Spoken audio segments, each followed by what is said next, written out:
Good day, everyone. Good day. How we doing? Since 7, it is what it is. TV. How y'all feeling today? Y'all know how we like to do it. Y'all know how we like to start the show. Start a little early today. I'm on time today. I told you I usually go around 9 a.m. ish. Should have gave them a little bit more time. Clearly. How y'all feeling though? What's going on with y'all? Talk to me.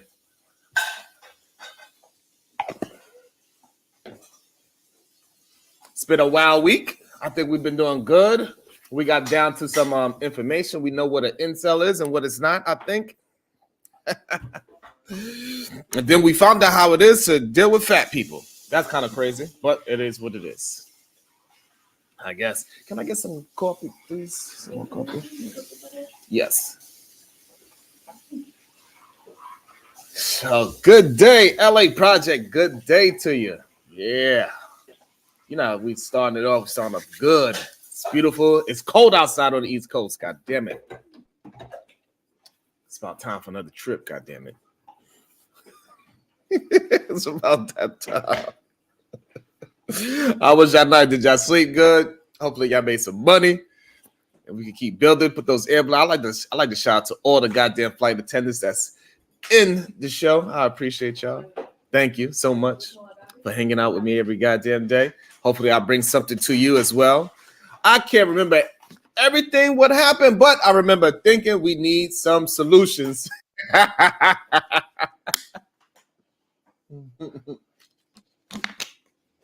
that's what we are going to attempt to do today. That's what we are going to attempt to do today. Shit. You know, sometimes we get to it, and sometimes y'all be, sometimes they just curse me out. You know, it happens. And also, welcome to the stage. Brownsville, New York. Good day to you. How you feeling? Good day, cuzzo. Peace and love to you, man. Peace and love to the chat gang. Peace and love to all the listeners out there, man. I hope everybody has a great Thursday as we attack this day for success, man. And I jumped on early, cuzzo, because I did some meditating on the conversations we was having yesterday, man. And so I just got a few words to say on that. All right, good. Do your thing. I'm listening. I'm deeply against our people accepting labels upon themselves that are potentially harmful, right? We find it in society today that is happening with adults to where either we are accepting these labels or they're being prescribed to us. But what's more dangerous is they're doing it to our children, right? It's starting in kindergarten, first grade, to where they're ascribing these labels and placing these labels on our kids, whether it's oppositional defiance, emotionally disturbed, ADD, ADHD, and then later on in development, I guess a new one is incel, right? And the reason why I'm against these labels is because, as you know, cuzzo, in this life that we live, we have more mental hurdles to climb over than physical. We have more mental hurdles to break through than physical, right? You know this all too well because you've even mentioned, cuzzo, that when you go on your long distance running, right, it's more mental than physical, right? And what happens is when we take on these labels, right, what happens in our biology and chemistry of our body is that it creates a limit psychologically to how successful we can become in this life. For example, if I'm going on a long distance run, cuzzo, and let's say I got 15 miles to go, right? And I tell myself, hey, I can only do 5 miles, right? I create that mental barrier in my mind, right? And let's say I get to the 5 mile mark and my body is feeling good. I still got a whole bunch of juice left. But what happened when I accepted that label of I can only do 5 miles? The mind is a powerful force that will shut my body down and make my body believe that the race is over. You know what I'm saying? That's how powerful the mind is, and that's how tricky these labels can become.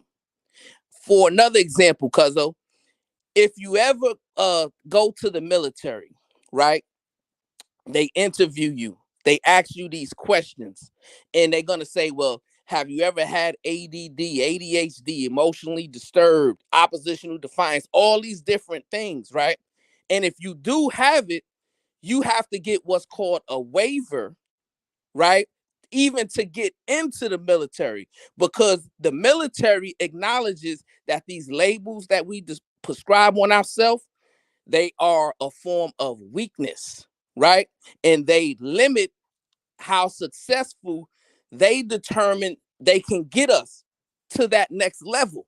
You know what I'm saying? In life, right? So we have to understand as a people that we have to be more determined than allow these labels to really take hold of us and for us to accept them, because they're limiting our potential, right? And a lot of these labels are brand new. We got to consider our ancestors and what they had to overcome, right? Imagine if they had to ascribe these labels upon themselves, we would probably still be dealing with the plight of slavery and civil rights and Jim Crow, right? Because we have limited ourselves, right?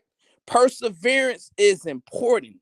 You know what I'm saying? Mental fortitude is important, right? We cannot allow these labels to determine how successful we can be in all aspects of life, cuzzo. And that's what I wanted to get across today on the airwaves. Let's move away from those labels. Let's encourage each other. Let's pump each other up. Let's give each other the qualities that we need to have, the mental fortitude that we need to have to push through all barriers, because there are no limits to our people. We can do anything we put our mind to, cuzzo, and there's nothing in life that could ever limit our potential. So peace and love, man. That's what I have for this morning. That was awesome. They want to know, where did you get that from? Did you read it out of Jet Magazine? They don't know that just pouring out you.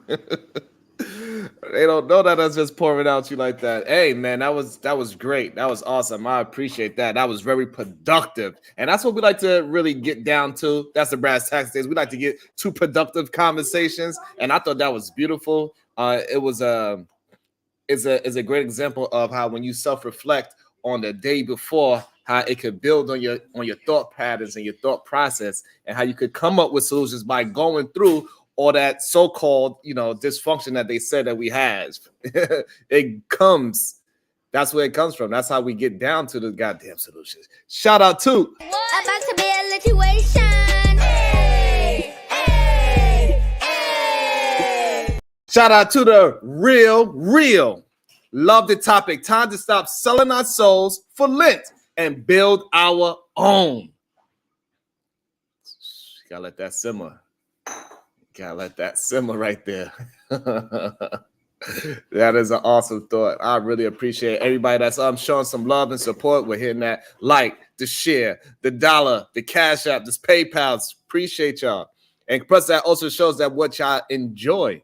And that's how we can keep attempting to build a community of productive conversations. Because we all know way too often it's easy to build those less productive conversations. Those are very simple to build channels off of, clearly. But yeah, I really appreciate y'all hanging out with me, and we just, y'all put the shit on, y'all hit the like button, y'all hit the share button. Doesn't matter if you got 1 sub, 2 subs, create a post on your Instagram, whatever. Just hit the share button. We don't know who's gonna like it, who don't. But we gotta build for productive conversations. We gotta keep building this goddamn airplane as we fly it. Put those goddamn airplanes in the sky. I could go twice as high.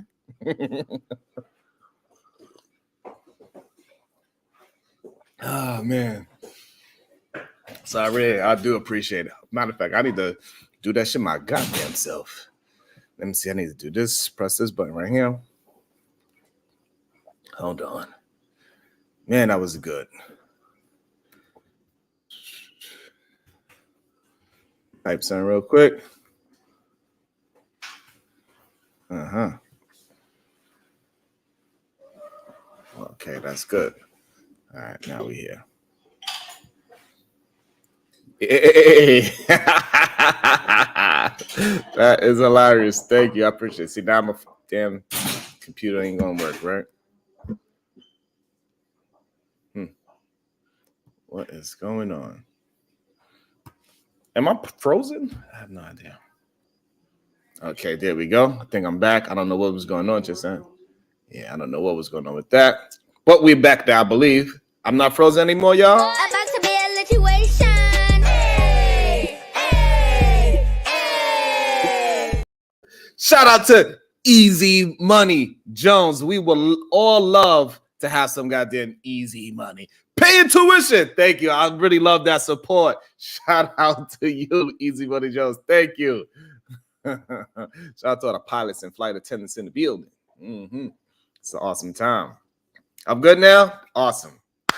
Sometimes shit happens, I guess. I don't know. They don't like, maybe it is what it is. It is what it is. But I wanted to talk about this craziness going on. What is going on with P. Diddy and Meek Mills? What the hell is going on? Do anybody know what it is? What is that about? Do y'all believe it? Did y'all hear the rumors? Is it just a rumor? Is this the only way you could get into the industry? Talent is just not enough. You cannot be a great rapper or a great actor. You got to do some nasty things for some change. So your talents and success can be shown to the world. You got to do some nasty things. You cannot just live off your talent alone. Is that what it is? You have to shake that ass, ho. Nah, it's not funny because I get it. It's not easy building.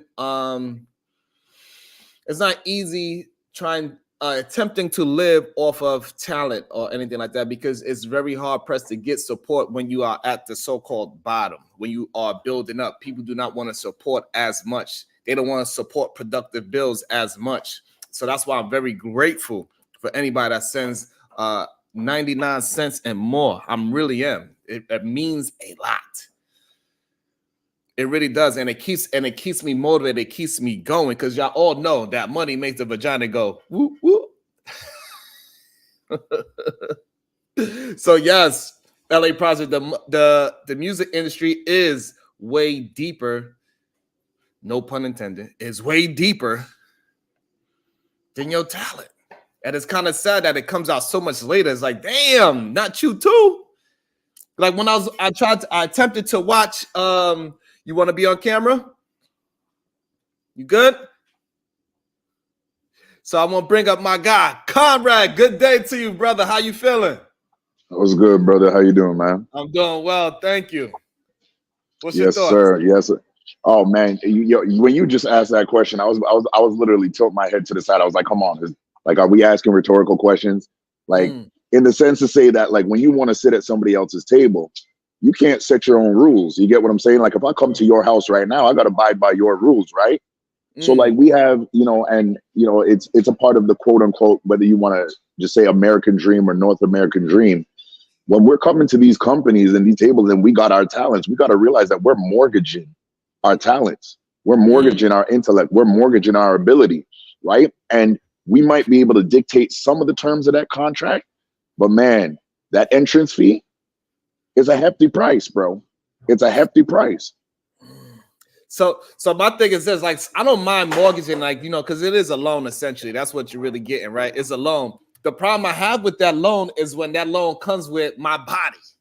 When they say, hey, listen, I'm going to give you this loan, but also I need you to sit on this couch and do some things. I need you to suck on certain things. I need you to give up your body to me. That is the issue that I tend to have with it. So it's not just my talent that you're mortgaging. You also challenging my whole being. That's what hasn't that been the case since time? Like that's not new tactics. That's not 20th century, 21st century tactics. Like that's like borderline slavery time tactics. If we really want to go there, You know, break the man down in front of the woman so the woman don't respect him no more. And like we haven't recovered from the thank you. Brokeback Mountain all over again. It's just a different rapping and a different mountain. So it's just like when we look at like it is, bro. Like look at the industry and where it's come from, just in terms of music. Anybody really believe that any of the majority of these artists that have come within the last 10 years didn't get their backs broken? Damn. I don't. And they can say whatever they want to say. They can release whatever statements. But like when you see key people within our community that are placed to control certain narratives and control, and we call them gatekeepers, they're gatekeepers for a reason, because they mortgage their body. They were okay with it because the people that mortgage their body say, hey, we gonna give you this as long as you keep your mouth shut and you keep on dancing and toe the line. And that's just what it is.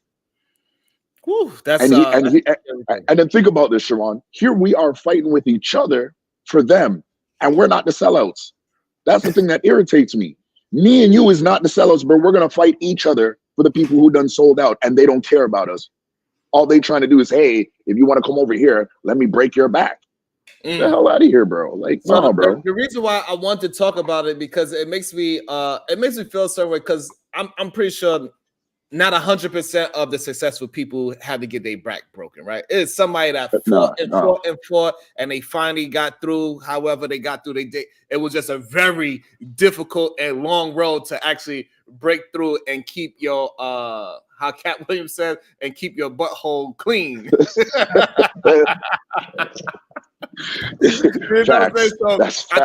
think that's the only hard part of that's the difficult part about it. I gotta watch the words I say with this stream.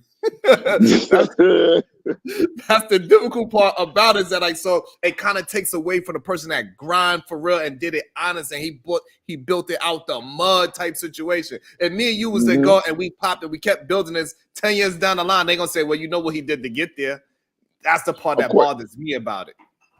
Of course, but you know what the thing is, it's like formal conversations that will be had in different spaces where it's just like when you're trying to tell birds of a feather that flock together, it's hard because they're in the same circles, right?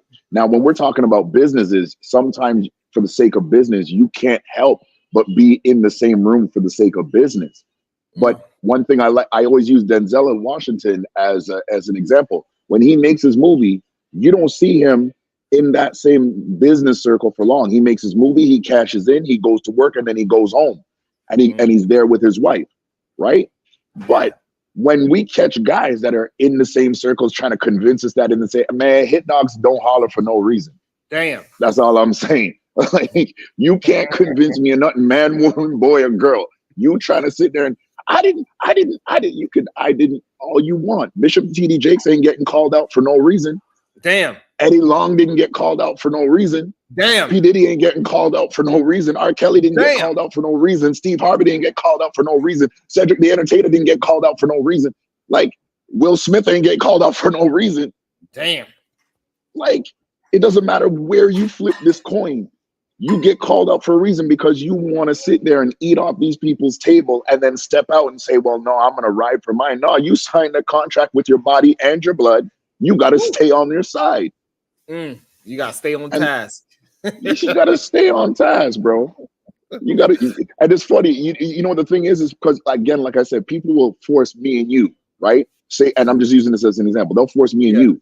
We're trying to build individually and collectively, and they'll force me and you to hate each other, but then get one of us to try and sit there and say, oh, I'm to be a part of your crew, to be a part of your movement, I'm a sellout. If I'm loyal all the way, regardless of whatever arguments going on in the background. And that is the problem. Our community is divided in multiple levels, whether it's talent, whether it's business, whether it's social media, whatever it is, because somebody's always willing to get their back broken to be like somebody else. And bro, that's got to stop. That's got to be outlawed. You got to be court-martialed, sent to the guillotine or something like that. Like, bro, there's got to be. The problem is, the reason why it's never going to get outlawed or court-martialed and all those things is because the ones that they also give their body up and they don't get what they thought they was going to receive from it.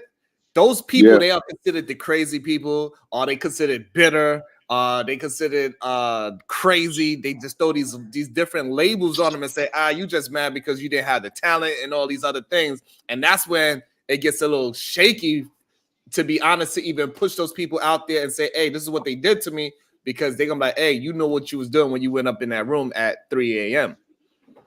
But it's scary, but like, I mean, it's scary for them.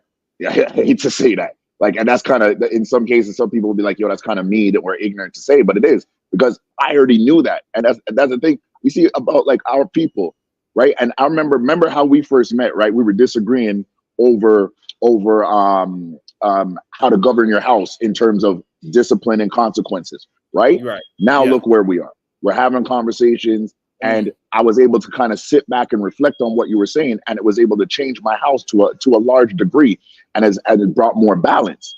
Now, here's the thing: is some of us there's people within that are trying to get their back broken, that want to seem like they're able to sit with you and eat with you at your table, and then take what you're saying to the other table. Damn. And that's the issue. Well, I should say that's not the issue, but that's part of the issue. That's part of it. I can't eat with you when you're trying to stand on code and be independent, but yet still I'm trying to join the label and get my back broken same time. And then I come back to you and say, hey man, it is actually good eating over here. Of course it's good eating over here, because like I said, I done signed with my body and my blood. Damn. That's crazy. And appreciate that too for giving me some kind words, because I rarely get any kind words on this platform. So I appreciate that. Bro, don't worry about it, man. Like at the end of the day, and you know what? Adversity, and that's why I always say adversity for us men, it helps us grow wherever we are. And sometimes, you got to take some lumps with it. And you know, there's some cold that we don't like or we don't deserve, but it is what it is. We ain't dying. We ain't dying. You know what I mean? And we're going to keep on living. You know what I mean? And that's what it is. And you're going to keep on living, brother. You're going to keep on doing what you got to do. You're going to keep on building. You're going to be successful, and more successful than you've already been. And that's just what it is. Anybody who has anything to say about it, they can go join Brokeback Mountain. I don't care. Like, you figured it, feel me, bro? Like, bro. Absolutely. Like, hey, how about the universe?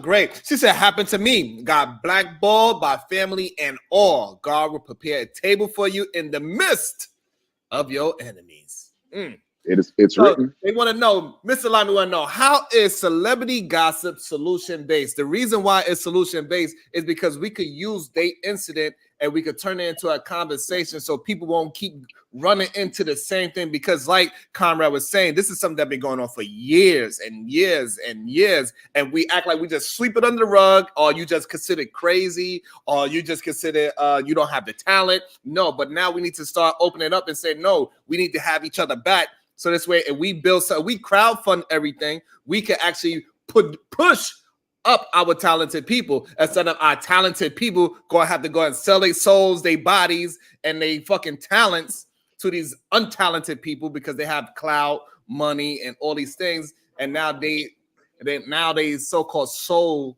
is sold to the devil. Yep. And now it's going to harm who they are as a being later. And then now we're going to look at them different 10 years from now when it comes out that, oh, you've been sleeping around with, and this whole time you've been. So that's where the solutions comes from, Mr. Lyman. I don't understand why people think that solution is supposed to be all just hunky-dory, like it don't come out of issues. That's how you get solutions. It comes through Exactly. Like, again, like let's use the example of us here, right? If a beat maker comes on and you know him, and I message you and say, yo, brother, I need an intro for my show. I need a nice beat. Can you suggest for me to somebody to work with? If you send me to the Brokeback table to sign their contract, to get their beat over the guy who you know personally, and we say we're trying to build each other up, that's the thing. And this is why we, like you said, we have to talk about these things. We have to talk about, you know, the quote unquote celebrity gossip, because it's giving us a window in, or reminding us of the window and the door that's there. It's like, hey, you are going to have to do something strange for their piece of change. Now, if you would sit in the struggle and work with your people that are willing to uplift you, it's like today, okay, I know you're on, both my channels have you as a notification, okay? I've given other people money. Why am I not giving Sharon money? If I really respect the fact that of the knowledge that he's given to me that has changed my household, right? Made me a better person, made me a better man, made me a better father. Why wouldn't I give you? I give other people money all the time. Why wouldn't I give it to you? But see, that's the thing. At the end of the day, they don't either support you or they won't support the beat maker, the hairstylist, or the construction worker. Why? Because they actually don't really value them because they're not brand identity. They're not brand identified. But we go with brand identified people and then we complain when we find out that they're broke back mountain because that's not what we expected. If you're going to align yourself with somebody else's brand, you better find out what it's going to take to be in their circle with their brand. Woo! Woo! Bars. So that's what we're attempting to do here, Mr. Alignments. Thank you for the question, though, because sometimes I think that's a great question. Yeah, they be asking questions and think they're gonna stump us. They don't realize that we are thoughtful human beings and we did think through these things and that we're not just talking to be talking. Sometimes I think people believe, and it's understandable. And that's why we have to fight back against the remedial rhetoric, because a lot of people, just like how you said earlier, they're just going to regurgitate some shit that they heard. Oh, that sounds good. I'm going to flip it. I'm going to remix it, because people are talented with words. They don't believe it, but they heard it. They steal it. They got a bigger platform. They broke their back to get that platform. And then now all of a sudden you see it. Then later on it comes out. They wasn't about that life. All. They all about the fuckery and buffoonery. They drugged up. That's why they are so heavily medicated. It's a reason why a lot of these people are heavily medicated. That's facts, bro. So, like just the fact that if somebody was in the industry and they don't drink or smoke or party late at night when they're not getting paid for it, they'll say, oh, you lame, you corny. Nah, that shit got to stop. He did what he had to do. He got his bread, he did his work, he went home. That's not corny. That's what it do. That's what's up. What's up, Browser? What's your thoughts on this build? Hey, Cuzzo, I'm enjoying everything Conrad is saying, man. Peace and love to you, Conrad. I enjoyed all your words, man, and I agree totally with everything you're saying, because what it comes down to is the love for money is the root of all evil. Oh, you said it correctly, too. Awesome. The love of money is the root of all evil. Yes, See, sir. we gotta understand this, Cuzzo and Conrad. Like, as Black people, we got to understand that our talents and our natural abilities and our determination will lead us to success. We don't need anybody to give us a shortcut. But what's happening in this industry is they're meeting these people, and these people are telling them, hey, I can give you this break and make you a star. But what they're not telling them is, in order for me to give you this break, like Conrad said, I got to break you. Mentally, physically, and emotionally, right? And we got to understand things happens in trends. So if it's happening in pop culture, sooner or later it's going to trickle down to the regular Joes and Janes. You know what I'm saying? So we got to block that right here and let people know, hey, just lean on your natural abilities, your talents, your determination. Don't allow these limiting labels to control your thought process and limit your potential, and strive for greatness. And you can reach those success and break those barriers without having to lose your soul. That is facts. You know what the thing is if we would get back to the place where we're willing to push through the pain, push through the struggle, push through the no support days.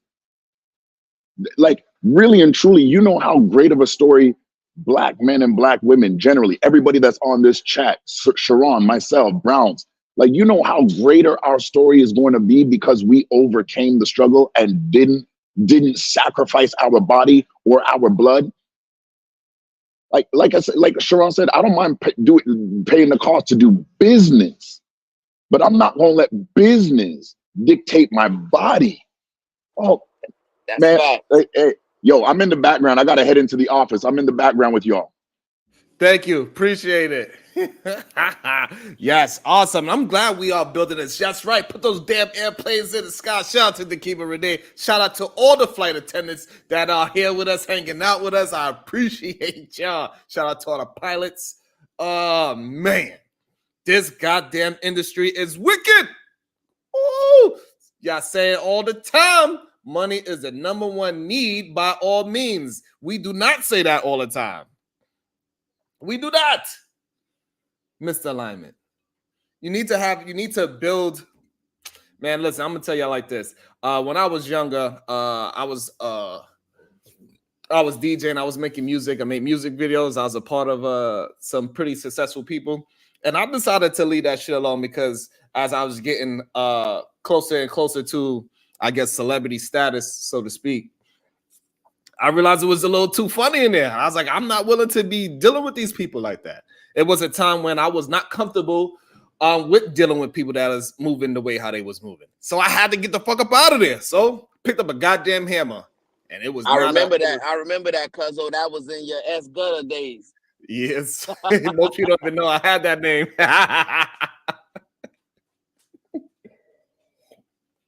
You know what I'm saying? But it was moving a little too weird for me. And I was like, what the fuck is this? Because especially coming from where we from, all those things that they did it behind scenes, and it was strange. And I wasn't willing to do something strange for some change. So therefore, right. I don't know if you know this, cuzzo, but my mother, you know, when she was 16, she won a beauty contest for Brownsville. She became Miss Brownsville, right? And she got all these different opportunities to become a star and play in these movies and all this stuff, right? And Nana, our Nana, said, no, I'm not going to sign these documents and allow you to go into this industry because it's wicked. Yes. Nana had the foresight. She saw the evil. You know what I'm saying? And sometimes we got to lean towards our ancestors and follow them because they could see things that we can't. Yeah, for sure. And it's a scary thing because you want to get there because you really believe that you are talented, and you want to get there because off your talents and off your thought patterns and off the things that you create. And then when you find out you get behind this wall, it don't have nothing to do with your talents and skills. It's all about your business acumen, who you know, who you don't know, and timing and luck as well. All those things is involved in it. Most of these people that's why we see a lot of untalented people. They be in the limelight, and we get confused about it. How and why is this happening? It's because we don't stand up for the ones that do have talent. We do not support the ones that have talent. We wait until the clout is big enough, and then now we feel like it's okay to support this person. That's what happens very often, and this is why people have this this difficulty with, like, you know, let's give it an example as backpack music, right? Like the people that do the back, they make good music. However, they don't get the support they need. And then as soon as they make one commercial record, it's difficult for them to go back to making just backpack and impactful music for the masses. It's very difficult because the money ain't the same. And then you got to feed your kids at the same time, because you can make the easy nonsense music. I could make videos about cursing people out all day and being disrespectful. And those fucking videos will go, because everybody loves somebody talking shit about somebody else.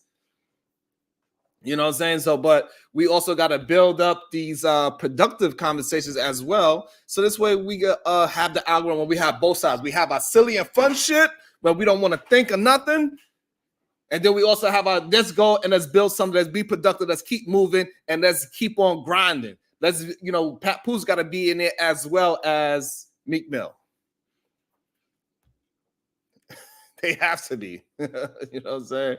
But that's kind of crazy to me what happened with him and Meek Mill. But did you see Columbus Short kind of confirmed that Diddy be trying to entice people to come over to where he's staying at on the loan and all that shit? Did you see that video? Yeah, what's happening, cuzzo, is they're pulling up a lot of old interviews and old videos. I think Columbus Short, he put that out about Diddy like when the Cassie stuff first came out some months ago.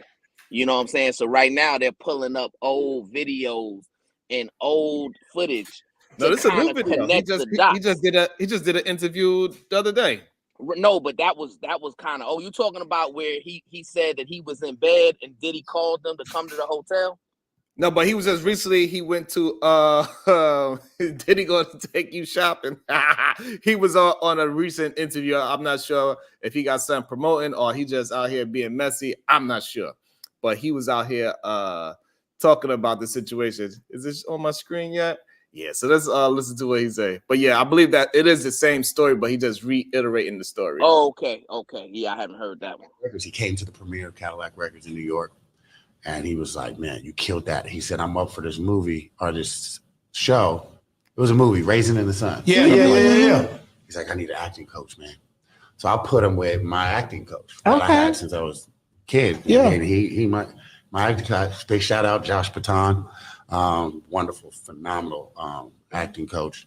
And he's Hey, I think it's funny how he Diddy try to hit him up for an acting coach, but he really wanted him to be his acting coach. He just didn't even realize it. That's what Diddy was really trying to explain tonight. Hey, I want you to be my acting coach. I don't want your acting coach. Right. I want to be in rooms with you and we play out these goddamn movie roles. That's what he was really trying to say. Yeah, it's wicked, man. Wicked. Oh, Columbus Short was confused. He thought he was just helping a brother out, but that's not what Diddy meant. Crazy. Started working with him. Then Diddy was on a series for a little bit, and then he was working. So he was always looking out. So I think it was just now looking back, it's like the groomage, right? Yeah. So I was the BET Awards were happening in town. I didn't go because I wasn't nominated. So I'm like, I'm not going. I'm not nominated. You know what I mean? I'm just sitting my black behind at the crib. So about 2:30 in the morning, 2:15, 2:30 in the morning, phone rings, is unknown number. I don't answer unknown number. Diddy called me. So I think it's I didn't know he was going to bring in the grooming factor. I think that is a very interesting part that I did not expect for him to say. But the grooming factor of how they get these people to slowly sell their soul, so to speak. They slowly do it. They make it seem like I just want an acting coach. Hey, come in and show me a few things, and they bring them into get them comfortable. And as they get comfortable, they keep grooming them until eventually they get them in this position. Wow, that's crazy. And the thing is that they are grooming a grown man. Right. That's wild. He's not grooming he's grooming a grown ass man, and he's grooming them through money and fame. Wow. Right, that's predator. That's called the apex predator behavior. You know what I'm saying? Because what these predators are doing now, they're going up the ladder, right? They're saying, okay, I already know that I can groom this girl. I already know I can groom this woman. So now I'm going to take my predatory behavior to the next level, to the apex level, and I'm going to start grooming men. It's wicked, it's evil, and it's dangerous. And we gotta speak out against it, man. Woo, that's crazy. I was not expecting that. Let's go to the next one. But my wife looking at me like, yeah. Like, who is that? Pick that up. I want to know about this. So I put it on speaker. Yeah. I picked it up. I say, who is this? It's Sean. I'm like, Sean? It's Puff. I'm like, oh, what's good? You're talking low like that? Talking low. So I was like, hey, what's good? I said, what's cracking? He said, we didn't see you tonight at the BET Awards. We didn't see you tonight. He said, You're checking in. He said, what you doing? I was like, oh man, I'm at the crib. He said, oh yeah, we over here at the he said, I'm over here at the Beverly Hills Hotel. I said, oh, for real? I said, who over there? Just me. Yo, Puff is sick. I don't mean to laugh at it. I'm sorry, cuz. I'm sorry. But the way how he tells his story is kind of hilarious. It's just me. Come through. It's 2 a.m. in the morning. I'm in the hotel. I'm drunk. It's just me. That shit is crazy. That shit is wild. Ed Monet, the solution, Ed Monet, is that we got to stick to our morals and principles and our values, and we cannot break that shit for $1 or for clout. That is the solution to this. The solution, Ed, is for you to send a goddamn 99-cent super sticker, so this way I don't have to go to Brokeback Mountain. That shit crazy. The problem is that we are not supporting great productive entertainment. We only want to, hang out with the people that's not making any sense. We see it all the time, so we have to. without a doubt. And we gotta group fund each other's success. That's the only way we can get there. We cannot do this shit by ourselves. It's not possible. We got to keep building this plane together. I need you to hit the fucking like button. I need you to hit the goddamn share button. That's what we need to do. Let's see where we at with the goddamn likes right now. Let's see if anybody be hitting the like button. No. That's what we need. How many of y'all hit the share button? We need to hit that share button. Create a post. We gotta share. We gotta help each other out so this way nobody be bending their backs over. That shit is crazy. I don't want no goddamn phone call at 2 a.m. in the morning talking about oh my God. Like those was fighting words. I'm not even sure if it's grooming or flirting. Which one is it actually? Is it grooming, cuz, or is it flirting? Which one is it, y'all? I need to know. Was just Puffy flirting with him, or was Puffy trying to groom him into some oil massages? I think he was just grooming him, cuzzo. Damn. I think he identified him as a target, right? And since he's an apex predator, he said, hey, I'm gonna see if I can get this guy Columbus Short. You know what I'm saying? And turn him out. And that was his goal. And you know, Columbus Short seen it and was like, he identified, because what's crazy is Columbus Short even mentioned that he was in bed with his wife. During that phone conversation, he was in bed with his wife, and his wife looking at him, and he had it on speakerphone. He had to make sure, because he didn't want wife to think that he was doing something he wasn't supposed to.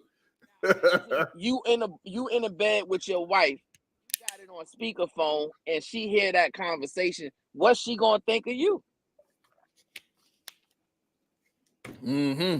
If she didn't hear him say how he spoke to him and all that, she would have thought something completely different. She probably still looked at him a little weird.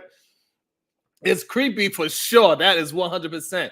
A man flirting with another grown man and attempted to groom him with money and shopping and fame, and say, hey, I know who the movers and shakers is. I could get you in bigger roles. That's going to produce your career to go much further. So that's how you groom another man, Mr. Lyman, by giving him incentives to be groomed. Hey, I can make your career go this way. You're going to have more fame, more money, more awards, more. This is how they groom you. So that then somebody, they moral code, you know what I'm saying? You know what I'm saying? Like, that's how it goes. Like, it's just what it is. And no matter what, people are going to talk about you. Even if you're doing the good thing and you're doing your best to do the righteous thing to the best of your ability, still, people are going to talk shit about you. So that's how come it also is easier to be groomed as well, because even when you're doing all the righteous things, it's still going to be somebody calling you a clown for doing your best and doing the righteous things, no matter what. So that is wild. And that's what makes it available for people to get groomed, because they know they're going to get clowned no matter what. No matter what you do, whether you on the right side or the wrong side, people going to talk shit. I got a question for you, cuzzo. I'm curious how you feel about this, right? Because I felt the way. So how do you feel about these men now? They're willing to come out and share their grooming stories now, after Cassie revealed, a woman, she revealed what she went through. Now, all of a sudden, these guys are willing to come out and reveal their grooming stories. Why do you think they weren't willing to reveal these stories beforehand? So I really understand that whatever's happening in 2024, this year is really about the truth for sure. Like it's just pouring out of everybody. That's number one. Like something's happening with the term of the new year. I don't know where the earth is at, along with the stars, and I don't know what that's about, but something with astronomy for sure. If I never believed in it before, I'm starting to believe it now. And then number two, I think people starting to see chinks in the big dogs' armors. A lot of the big dogs is getting hurt. They're getting taken down. And so now they're not as afraid, because the backlash was so strong 2 years ago that is not there as it was before. People are willing to give you a listen. Before, if you was to come out and say these things is happening to me or this happened to me, they'd say you clout chasing, you being messy, we don't believe you, you just mad because you haven't had a popping movie in a while. But now Columbus Short could come out and say that without it being that he's being salty that he hadn't did a movie in a while, and they just listening, and they say, hey, maybe he got some truth to his story, and they allowing the story to come out now and giving it a chance and giving the other person to react to it. Hey, Puff, did you hear what Columbus Shorter said about you? What's your thoughts? And then now we could put the pieces together and we can align on what side of the fence that we see it as. Before that was not an option. It was absolutely not an option before. Hey, Cuzzo, I just find it a little weak, right? That men are willing to come out after the woman is willing to come out and share her story. You know, if we proclaim to be these leaders in society that we proclaim to be, we shouldn't be the ones following behind the woman who's willing to put it all on the line first. You know what I'm saying? So I just found that interesting. That Cassie, I don't think it's necessarily. I don't think it's necessary that it's behind the woman. I just think is what it is that once they see that armor pierced and they see blood in the water, or the little piranhas went to eat. That's what happened. Whoever strikes blood first. So she was able to strike a hard and serious blow, and then everybody was like, okay, it's time. Now I could come out and reveal my story because now he don't have the industry behind him to bury me. Because before the fight wasn't worth it. Like you coming out and then you just lose all your money and your fame, and now you got to go back to work at Walmart was not an option for most of these people. They're not willing to do that. Like homeboy from the Cosby Show, that I be seeing him in New Jersey all the time. He work at the local grocery store. Alvin from the Cosby Show, right. He working like it's a rich part of New Jersey, but he works inside the goddamn grocery store. You can see Alvin there from the Cosby Show. That's kind of wild for me to see that. You know what I'm saying? I just believe that we need to have more integrity as men, and we need to take charge in identifying and exposing what's wrong. You know what I'm saying? And standing up for what's right and being truth tellers ourselves. You know what I'm saying? We shouldn't leave that to the woman to take charge in that. As men, we should lean on our integrity and say, you know what? Let me step out front and take the bus that's coming. You know what I'm saying? But we need backing for it, cuz I know you are gonna have enough integrity to step out and take that bus for your wife and the ones you love or your principles, right? Mm-hmm. So I need more men that's willing to be like you and saying, you know what? I'm willing to stand up and take this oncoming bus because I'm going to stand on my integrity. I'm going to stand on my principles. I'm going to stand on my morals, and I'm going to lead the way. Follow me. I need more men to be like you.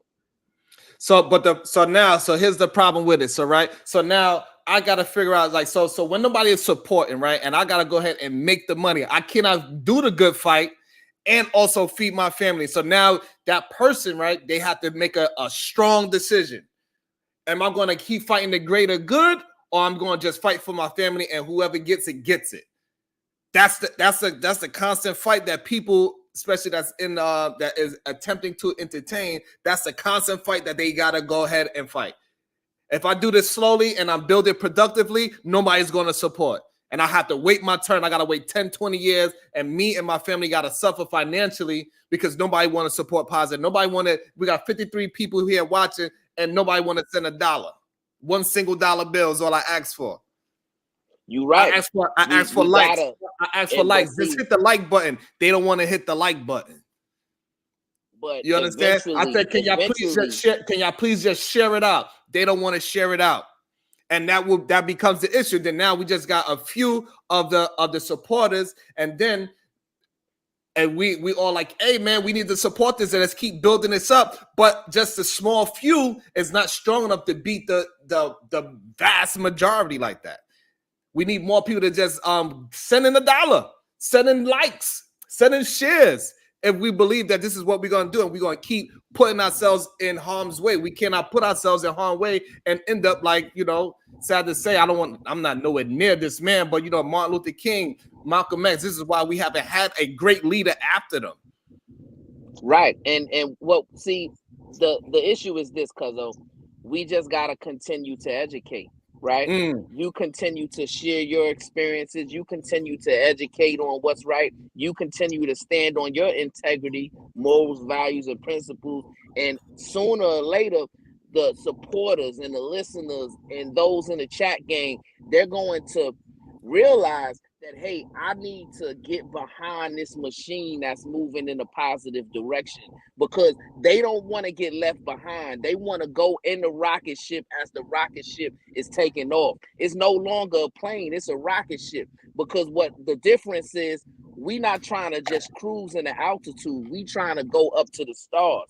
So what's going to happen is, as it's about to take off, you're going to find more and more people get on board, because they look at you as a man of principle and as a man of integrity.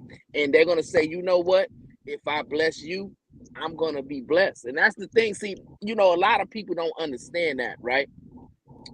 Yesterday, you know, I went ahead and I was in the Starbucks line and I bought me some coffee and I bought my wife some coffee. I took, you know, coffee to my wife's job.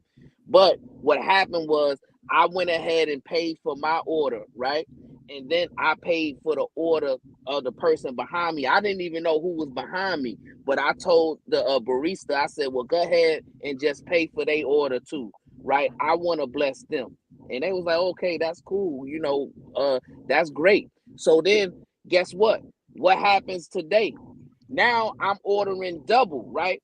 Today, I'm going through the Starbucks line. I got coffee for me. I got coffee for my wife. And my wife was like, hey, I got a meeting with 2 of my staff members.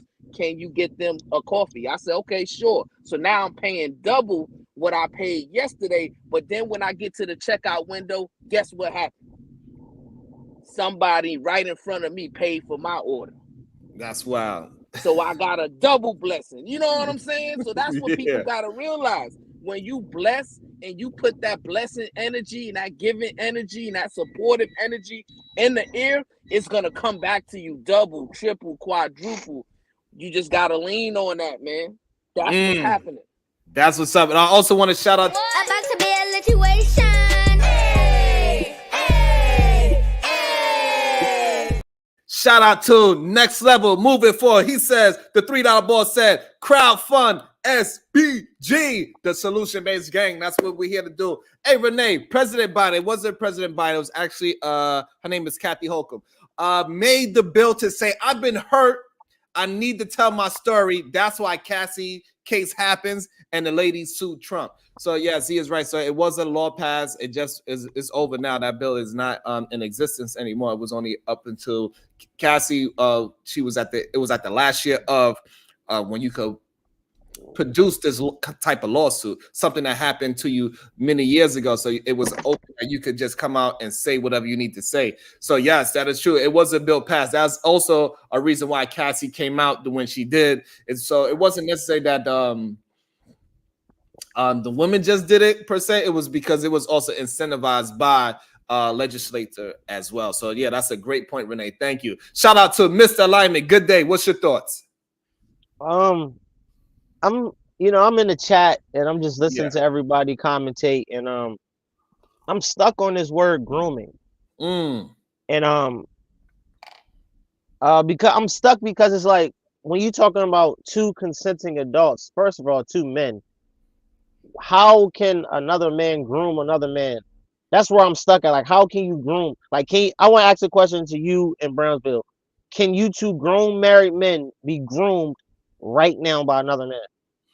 So I think that's an excellent question. I don't think I can be, right? So that's one of the reasons, even when I was younger, why I left the music industry at a younger age in the first place, because I didn't like what I was seeing. I think it was a very weird place for me, and so I was like, nah, this is not real life, and I was not allowing anybody to change my morals and principles. So for me, no. So I already fought the hard fight, and that's why I'm not a famous DJ at this moment, because it's just, that's what it was.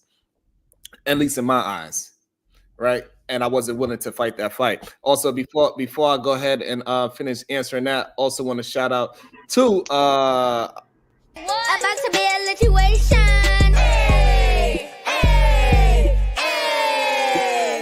Shout out to Next Level Moon with the 7 balls. So now that made it a full 10. He says, the crowd fund salute SBG. Thank you. Please do just like Next Level MF and let's keep moving this thing forward. Let's keep crowdfunding this thing. Everybody sing a $1 bill, a like, a share.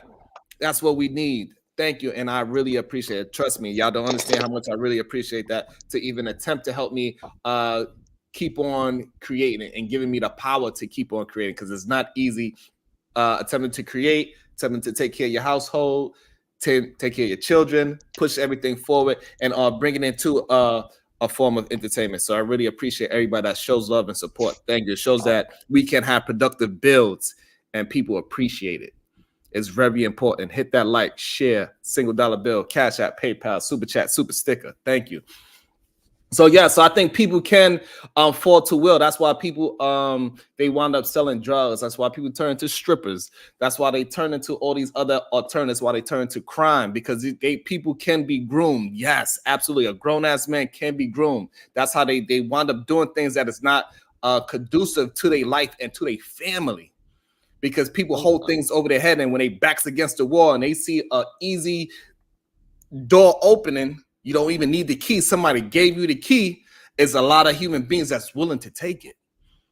So basically, you got a choice to be groomed or not, right? That's what you said. You have a choice to be groomed or not. As an adult, a functioning adult, you have the right to think for yourself. So I'm trying to understand, where's the immorality in it if you chose to be groomed? Because you wanted the fame, you wanted to continue to get the money, you wanted to continue to walk into those doors, drive those pretty cars, and be in the spotlight. So at what point do we look at? I don't even want to call them people that Diddy was I guess y'all say taking advantage of as victims.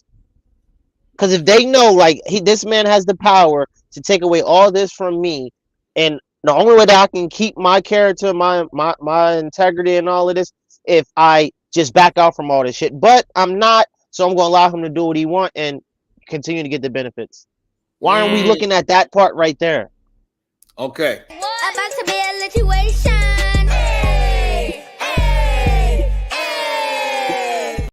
Shout out to the beautiful Sid 7 with the 3 ball. Thank you and appreciate it. More love to you and more power to you, more productivity to you. So here's the thing. Thank you again, Sid 7. Here's the thing. So we are looking at both sides, because we don't want people to be that weak and vulnerable anymore. So they know that they got people that's willing to stand up for them and say, no, we got your back. Use your talents in the proper way. The problem is that people that have talents, they do not get the opportunity to show their talents off to the world the way how they want to. So they have to do some backdoor shit, like what Conrad was saying. They got to do some broke back mountain shit just to get their talents to be seen and heard. Is the issue, because we are not willing to promote these people. Just hit a like and share button. We're not willing to do that. And then so now when they get with these wicked ass people, and they say, hey, listen, just come through 2 a.m. And then it's like, oh, be my coach. Oh, then they give them, they feed them slowly. Say, hey, look, see how you got this new role. See how you hanging out with these type of individuals. You need to be around these other super dope creative individuals. And they use all those things to groom you into making some very tough and horrible decisions. And next thing you know, you're on all. Bracy, I feel where you coming from with all that, but it still is during the grooming process. At some point, when it's time for the action that you're talking about Diddy was doing, it'll be like, nigga, nah, this ain't it, bro. Like this, at some point, it just gotta be like, nah, this is not it. But because you want to continue to go through with it, I don't see why we're sitting here blaming Diddy for having consensual sex with these men. So, because nobody never said that he raped them. Nobody never said that he forced it upon them. Nobody never said. I'm speaking strictly on the men's part. Okay. But now everybody got a story. Oh, Diddy used his power. Diddy said he was going blackball. Oh well, maybe using your power is a fetish. Since everything is acceptable, power using your power is a fetish, and I'm gonna go on mute. So yeah, so here's the thing. When it turns into you get this for that, that's when it becomes not really necessarily consensual. that's when it gets a little strange. It's damn near blackmail. Because now after that deed is done, you also videotape it and say, hey, listen, if you ever come out and say anything about it, I got the videotape and it shows you in a very compromising situation. You don't want this kind of video to come out, do you? Okay, and once then again, that's when they hold that shit over your head. And now you are wondering, and then that's why they use alcohol. That's why they use drugs to keep you to get more relaxed, and they ease you into it. It's not just like that. This is why I think the way how Columbus Short was explaining it is very important. He just tried to do it slowly and say, hey, I like what you did in that movie, because he got to that point off of just his talent. Now to get to the next level, he got to do something strange, because now Diddy is pulling strings. We even heard it in Cat Williams' interview. He said, every time I was up for a role, somebody in Steve Harvey crew was up for that same role every single time, because everybody get the role. So that now you got people competing against you. You got people plotting against you in the backside. Even on this YouTube shit, they got people calling people and say, don't fuck with Bracey's channel. Yeah, that's don't crazy. Go to his channel. Don't support it. Don't hit no like button. Don't hit no share button. Don't hit no cash apps. He ain't about this. He ain't about solutions. Like these people are doing this shit behind the scenes, when I'm not doing that to them at all. I'm just out here grinding and working. So I'm not just fighting a good fight or just building the shit. I'm also fighting people that's behind the scenes that's fighting against me for no reason, because they want to make themselves look good, because they pull all these other people into it. They say, hey, look, if you do this for me, I do this for you. And none of that shit is actually genuine, not because the person is actually talented. And that's the issue. It even trickles down all the way down to this small space that we are in.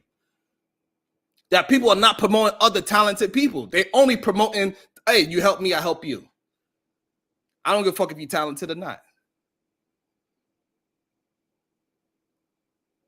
And that's the issue.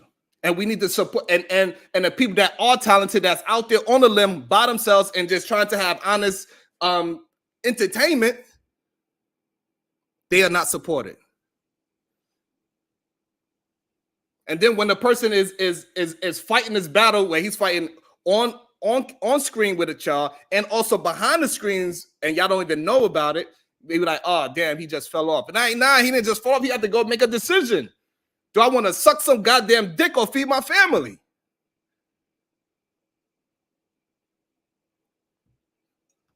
And that's what happens, because nobody want to help to support the people that's actually moving the needle.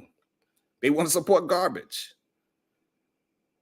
We see who the big dogs support. Whenever the big dog is there, how many times you seen big dogs produce another big dog? Mr. Lyman, please explain it to me. You don't see it. They always support some low-level version of it. Why is that? I have no idea. Maybe it's because of what we're watching. And the shit is frustrating. It's difficult. Good day to you. Easy Money Jones. How you doing? Hey, what's good? What's good? What's good? So, really quick, because I got to get back to work. I just want to help my man, Mr. Lyman. Now, first of all, good morning, Mr. Lyman. How are you? I'm sorry, good day. Good day before I get corrected. Good day, Mr. Lyman. Yeah, he said he's listening. He got. Okay, I just want to help him out a bit, because I feel like there's a couple of different conversations that are kind of converging at this one point, right? So first and foremost, this whole sleeping your way to the top, right? Like there's this notion that if you give it up, you'll get famous, you'll get money. And it doesn't quite work like that. 90% of the people that they give that proposal to end up back in Nebraska with a bad drug habit and a sore anus. Okay. So they do that to everybody. Okay. And it doesn't matter if it's Puff. It doesn't matter if it's Jamal, the party promoter. Like all of these guys understand the power that they have within the industry, and they wield it to their advantage, to where they put people in vulnerable situations. They promised them the moon and the stars. Like in this particular lawsuit, he told this guy, you're going to get producer of the year at the Grammys if you work with me. And then he methodically groomed him, where he had him in these dangerous situations where they were shooting people in bathrooms, where, on the sexual side, he had him come into the bathroom where he was showering naked and the manager left, and thought something was going to happen. Then he tried to pawn him off to Cuba Gooding Jr., and Cuba was like rubbing on him and filling on him. Like it happens slowly and methodically.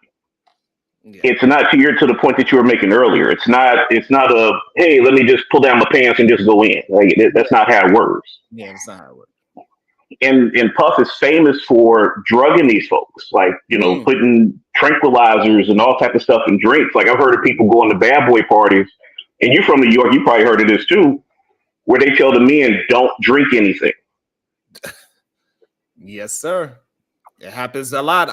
I was at a party and somebody threw something in my drink. Luckily, somebody was like, "Hey, don't drink that. Put it down." Somebody, when your back was turned, somebody put their hand over your shoulder and dropped something in your drink. I don't know what it is, but it happened.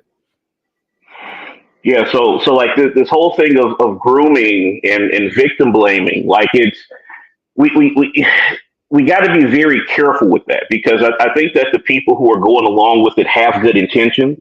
And they really do believe that they want to give this person the benefit of the doubt, right? Because Puff has a very bad perception within the industry that he don't pay people, that he's stingy, that he's going to steal stuff from you, that he's going to blackball you. Like Puff does not have a good reputation within the industry like that. But people still give him the benefit of the doubt, just like this dude did. Worked with him, did all them songs, and then at the end of it, Puff.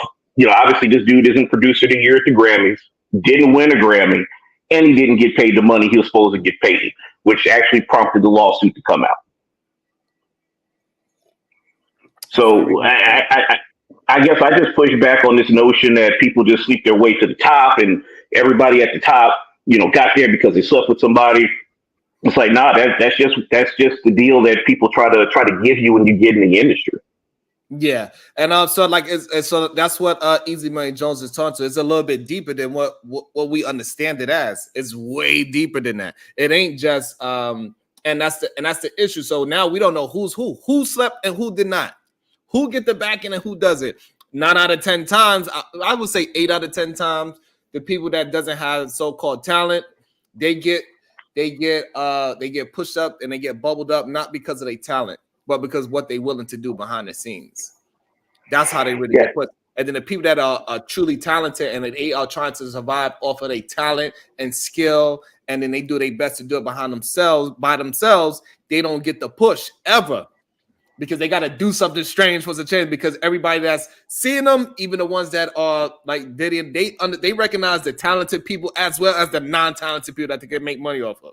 They recognize them. So the ones that they know is really talented, that's the ones they target all the time, because for some reason you need a certain kind of hunger to get to that talent, and that hunger usually means that you are broke. Yep. And they use that shit against you, and they slowly groom you into making some very bad decisions. I mean, look at the Harvey Weinstein thing. Like, you think about all the people who came out and said that he did that stuff to him, and the majority of them weren't even famous. But yet he told them, you'll be in movies, you'll be great, yada, yada, yada. And, then before you know it, you in his office, and he's like, hey, you got to give me this massage, girl. Yikes. It's crazy. And a lot of them, some of them that do make it to the couch, they just pretty, they really don't have no talent. They thought it's going to go somewhere. And even Harvey couldn't get them nowhere. So, and then now that's the people that get salty, and then they get into the drugs because they got violated. They allow somebody else to violate them. And then that's when and then now they're just a part of a circle of, they could be around in the parties and around these people, but they cannot actually be the stars themselves. And now they just get passed around as, they get passed around a certain type of way. We know that, right? So I'm trying to be as PG as I can. No, I get you. And I'll make this my last point, because then I got to go to work. And so here's I think this is probably my bigger issue with this whole conversation is the homophobia that's wrapped up in it. Like, the reason that we're even talking about it in this way, and the reason that so many men are hesitant to defend Puff, like they defended Tory Lanez, like they defend, all these other people that do these, these horrendous acts, is because it involves, potentially, some same-sex sex, right? And so, when like you think about with the R. Kelly thing, like he was doing this to girls and he still has fervent defenders, right? it did come out that he was also doing this to boys, but that part doesn't get amplified. Mm.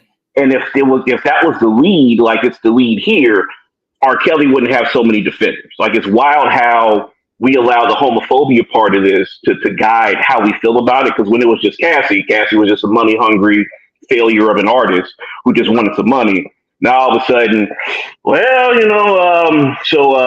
when did the Yankees come back home? All right, that's my time, Sharon. Appreciate you as always, brother. Thank you. See you soon. Yep. So now let's get back to Columbus Short telling his story of his side of what happened and how he potentially got groomed, and he's giving game on how people get groomed. So this way we could show and talk to our young brothers that can rap and they are attempting to be successful entertainers, and they can have the wherewithal to understand what is happening. Now, you are not just going to hang out with people just to hang out with them. When they calling you over to their, it doesn't matter if it's a man or woman, they calling you over to their hotel at 2 a.m. talking about just me, come through, hang out, let's build. Your eyes need to be wide open. You need to know what you get into or what is getting into you. Let's continue. What? Come on, man. That man ain't saying. You serious? He said just me. So my wife, I'm over here on the suspect list. What the hell? So I'm like, nah, man, I'm in bed, bro. I'm good. He's like, I just hung up. But my wife looking at me like, yeah. Who is that? Pick that up. I don't know about this. So I put it on speaker. Yeah. I picked it up. I said, who is this? It's Sean. I'm like, Sean. It's Puff. I'm like, oh, what's good? You talking low like that? Talking low. So I was. Did he ever give you sign? No. Did you ever give him any sign, any reason? No, nothing whatsoever. So I'm like, man, but now I got smoke in my house. So my wife looking at me like, what's up? You know what I'm saying? I'm like, I don't know. This man just called me. Like, and I don't know what's going on. So anyway, people, when I posted that on IG, people was like, the comments was like, but did you go? You did. They was like, you did leave it like in and I'm limbo. like, oh, I gotta respond to this. But I was like, the only way people really listen is if you said, they listen to Dave Chappelle. Dave Chappelle said, did he ever give you sign? Did you ever give him? So that's another thing as well. So when you come out and you try and you do your best to expose the goddamn thing, people are gonna start questioning you now. So did you go? Are you a little fruity? Why did he even try to talk to you about it? Do you have a little zestiness? Is his gaydar correct? These are all the things that happen to you when you come out as a supposed victim of this situation. People question you. They don't question the person that actually was trying to entice you to do some foul shit. Things. Let me not use the word, foul things. They question you. Not the person that did all the disgusting things and trying to insinuate things and make you go and take the indecent proposal. Nah, they don't question that person. They question you, the person that is, defending yourself now. Because now you got to say, hey, no, I'm not fruity. I never gave him no signs that I was fruity. I never gave him no signs that I'm willing to do some nasty things for some change to move my career forward. Now you got to defend yourself in your own household with your wife, is what happened. Now his wife is questioning him like, what the fuck you mean? His own wife is asking him, is there something that you need to tell me? Why is Puffy calling you at 2 a.m.? It gets a little strange. It gets a little spooky for the person that comes out and say, hey, these people are out here grooming. Now, your integrity is on the chopping block. And that's why a lot of these people in these positions do not come out and say anything. Some shit they know it's fake. I was like, hell no, I didn't go. It's crazy. It's ridiculous what I look like going to a grown man's hotel room in the middle of the night.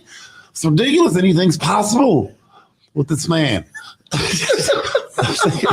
Like Kevin Garnett winning the NBA championships, anything's possible. All right, so now he's just being a fool. That was a great. He did a really good Dave Chappelle. That was pretty dope. But yeah, so that's what actually happens.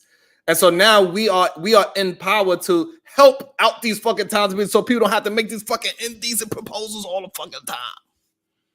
These young men are getting taken advantage of. These young women are getting taken advantage of. We see with Cassie case, it wasn't just a bullshit case. We thought it was. But then as the information come and he paid that money quick, fast, in a hurry, he did not play with Cassie. He sent that money out quick, fast, in a hurry because he was fucking guilty. That's why he did it. Clearly. Because at first we always on Puff's side. Cassie, she just want the money grab. She knew what she was getting into. Ain't nobody forced her to do anything. This is what we said. But then later on, we realized that she was drugged. She was drinking since she was 18 with a grown-ass man. That's grooming. I'm sorry. You're giving drugs to somebody at 18, 19, 20. You're grooming them. We hear it all the time. We see it all the time. These men, Shannon Sharp said it himself. Pimpin' Ken, he said it himself. Go after the younger human being because it's easier to influence them. So you get them before they have any fucking common sense. So this way they're not making proper decisions. Because when you deal with somebody older, they willing to fight back mentally. You cannot just say anything to a grown human being. So that's why these older people that's more experienced, whether it's in a profession or whether it's in life or whether it's in sex, when you are targeting a certain demographic, meaning that they are young and poor, you are a predator. And now we're seeing that Puff is possibly an apex predator at that. Not just a regular one, he apex. He's also going after other alpha males, so to speak. So what are we going to fucking do about it? Are we going to just let people keep on keeping on? Or are we going to start fucking hitting the goddamn like button? Huh? Can we at least hit the like button? Can we hit the fucking share button? We'll see. We will see. I also want to get into let's see. So academics, he was also reacting to the new Diddy lawsuit. Was highly interesting how he talked about it. Let's get to it. And also make sure you hit the Cash App, PayPal, Super Chat, Super Sticker. All the max is $4.99. I appreciate everybody. God damn it. I appreciate y'all. So let's move on to what academic says about this lawsuit with Puff. Because also, you know, who else was involved in this lawsuit? Stevie J also got caught up all up in the fucking shit as well, which is crazy as well. So everybody's getting insinuated and doing some goddamn fruity things. But I believe Stevie J was able to what's the word I'm looking for? To prove his case and say that it wasn't me. I ain't into no shit like that.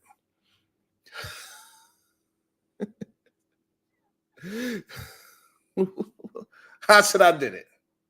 How should I do the segue? I apologize. I apologize because I want to build up onto the puppy. So we got Columbus Short saying his case, right? He's saying what happened to him in the past. And then now we got this new lawsuit going out, and it's kind of crazy. DJ Academics is talking about it. So let's get into it. Let's see what academics say about it. Jeez, I'm sorry. I'll work on that. It did not say Meek Mill name.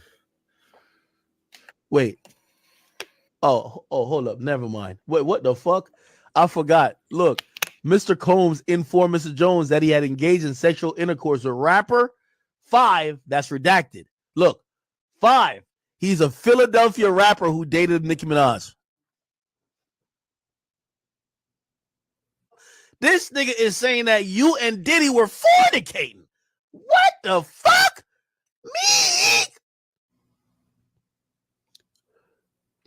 I'm not gonna let no bum ass producer talk about my close personal friend Meek Mill like this. Meek Mill is a straight up gangster.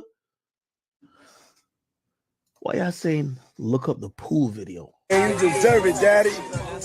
You putting in that work. Now, I talked to some old heads, like some niggas who still wearing, like, you know what I mean, Evisu jeans. You know what I mean? Like they still rocking Rockaware and Sean John. It did not say Meek Mill name. Wait. Oh, hold up. Never mind. Wait, what the fuck? I forgot. Look, Mr.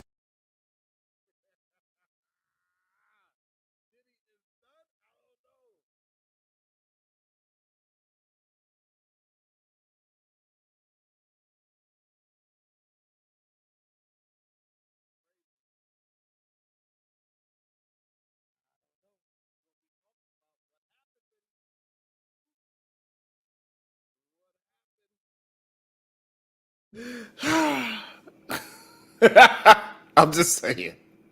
It didn't say Meek's name. It didn't say his name. Am I still muted? I was muted on purpose before. I was just talking. So, like, what is going on? This is what we're talking about. This is how they get them. This is how they get them. Orchard us. This is how they get them. They build it up. Until now they got them in the goddamn pool calling each other daddy. What are you talking about? That's crazy talk. It's insane. It's disgusting. Ridiculous. Hold on. God damn it. Not Meek Mill. Yes, they got him too. And people will do something strange to get themselves out of these goddamn circumstances, man. It is horrible how these people do it to these little people. God damn it. And they catch them young. And then when they get older, they realize who they are and then, you know, they could make their own decisions. Especially after they got money. It's easy to make decisions after you have money. It's much more difficult to make the decisions beforehand.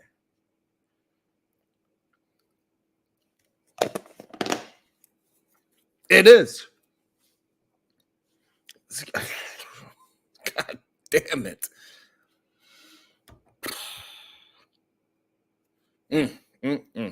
Insane.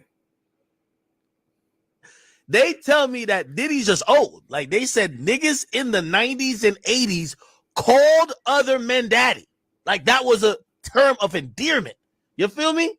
No, that is not true. That's crazy. Nah. I do not remember hearing people. Maybe they would say something in plain saying, call somebody like Cat Daddy. What up, Cat Daddy? But as a term of endearment, just calling other people daddy, nah, that was not happening in the 90s. People were saying son, people were saying God, people were saying B. They were saying a whole bunch of other words other than daddy. It wasn't a bunch of grown-ass men in the hood calling each other daddy. That was not happening. So anybody that's saying that, that's false. You calling another grown man daddy was not a thing.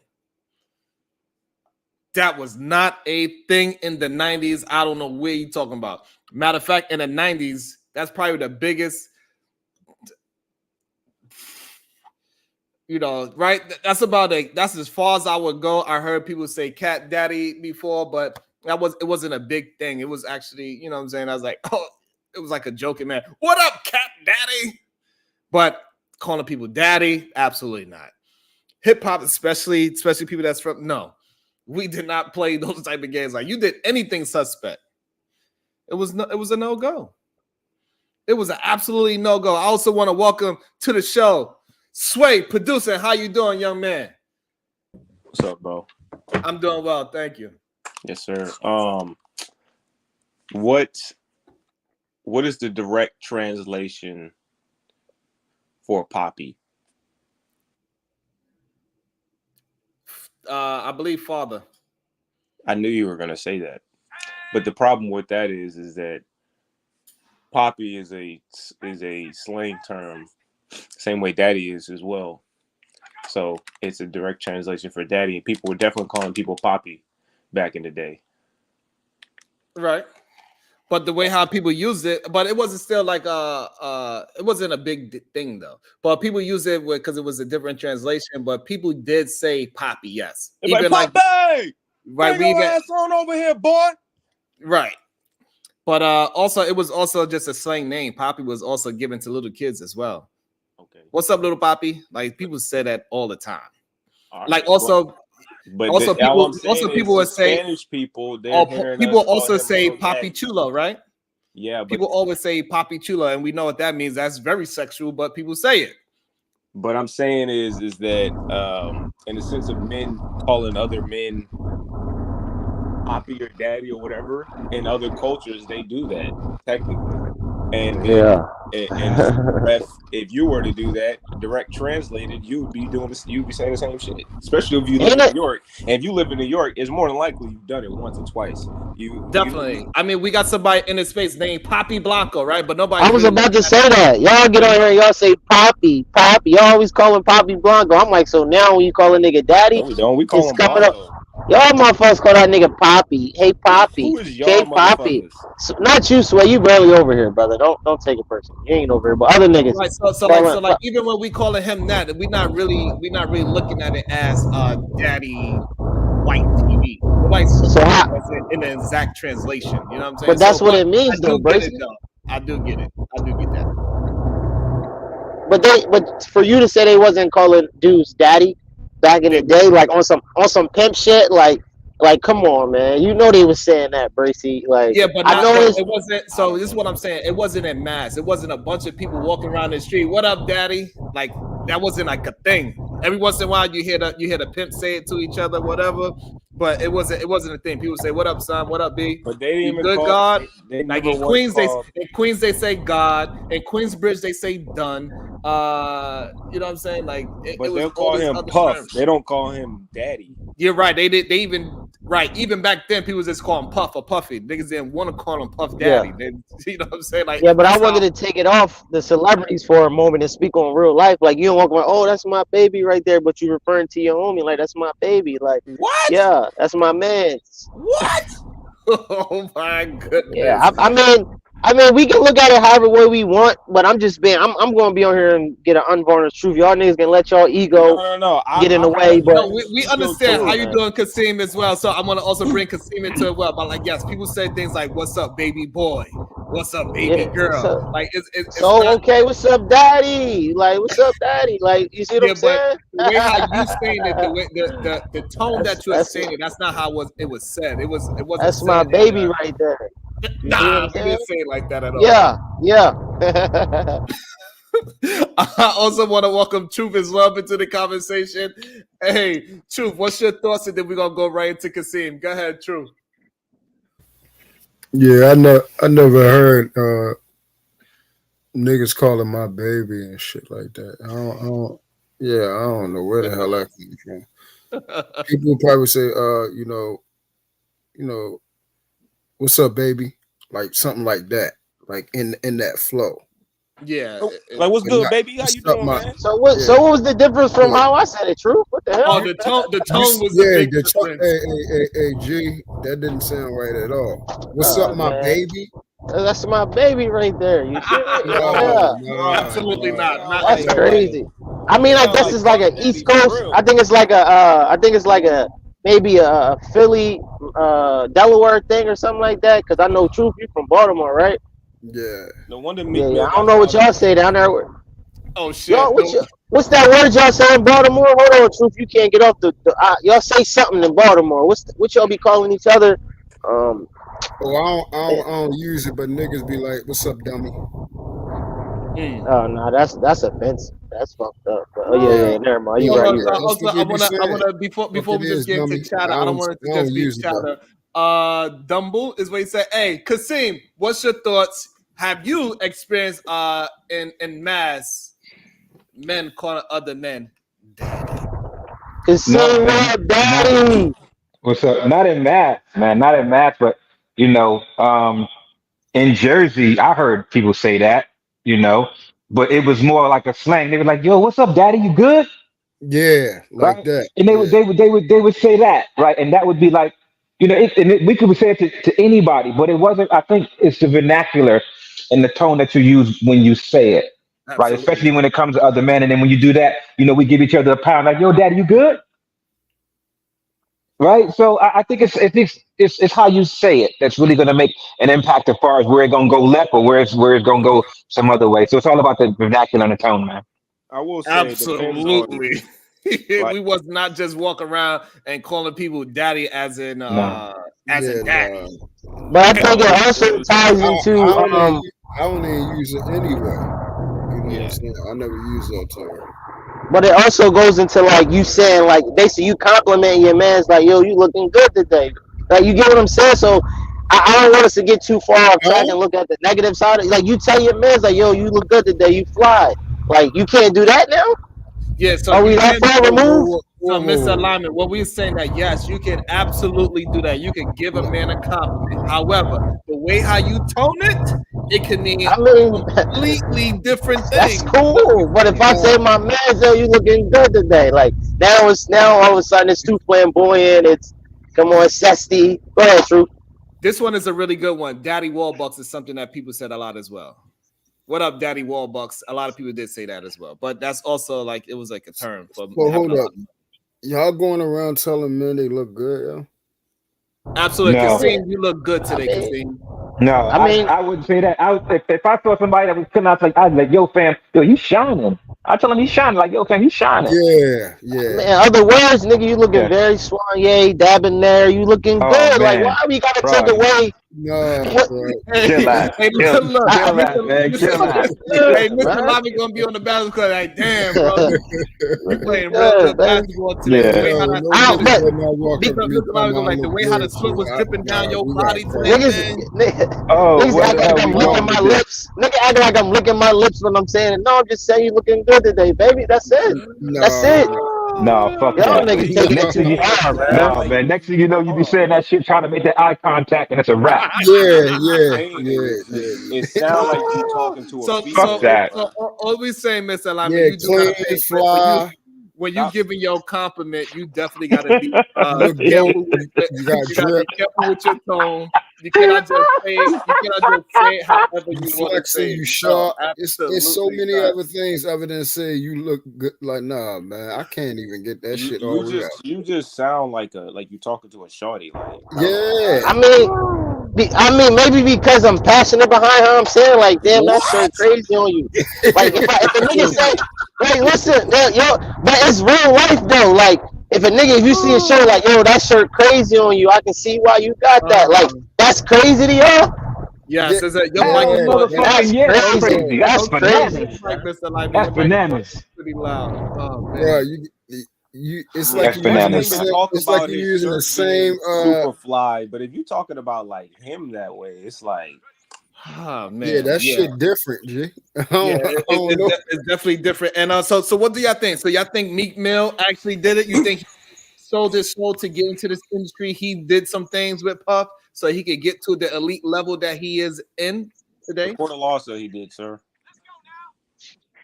You know what, man? I wouldn't be surprised.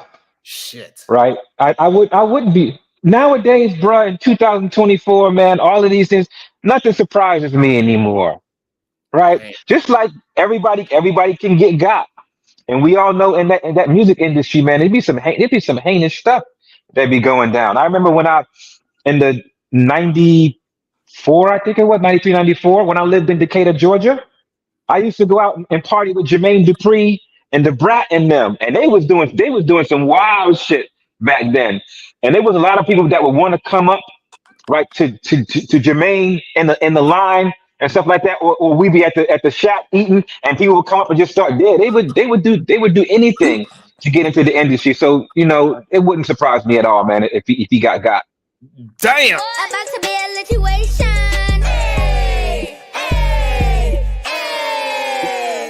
Shout out to Somebody's Lying. Good morning, Sharon and Mrs. Bracy. Thank you. I appreciate the 2-ball. Be just like Somebody's Lying. And send a little $2 super chat. That's all we ask for. We don't ask for much. We don't ask to break the bank. We just ask for crowdfunding. So we don't have to be like Meek Mills. I don't want to be in the pool calling another person daddy because I'm trying to get my bills paid. That is insane. Yo, that nigga was in the pool doing that shit. Do they have audio of him saying that though? Oh, you want me to play it? Sure.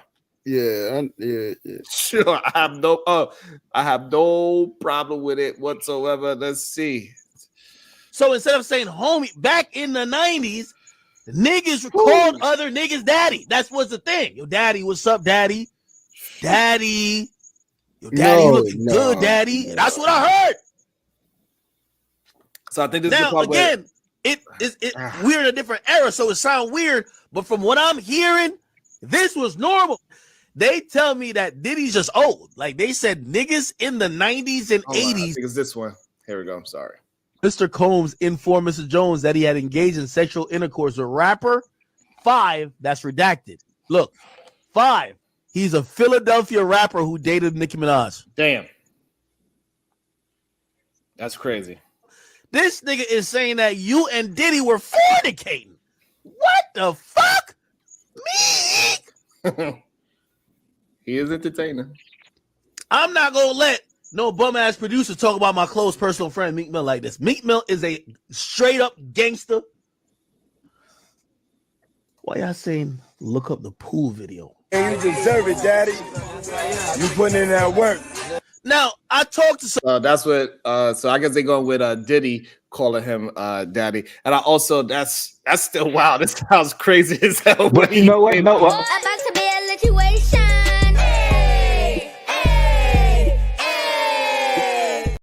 Shout out to Brownsville, New York. Like, share, subscribe, bless, and be blessed. And also shout out to Mania with the 5 ball on the Cash App. I appreciate everybody that is showing love and support to the show.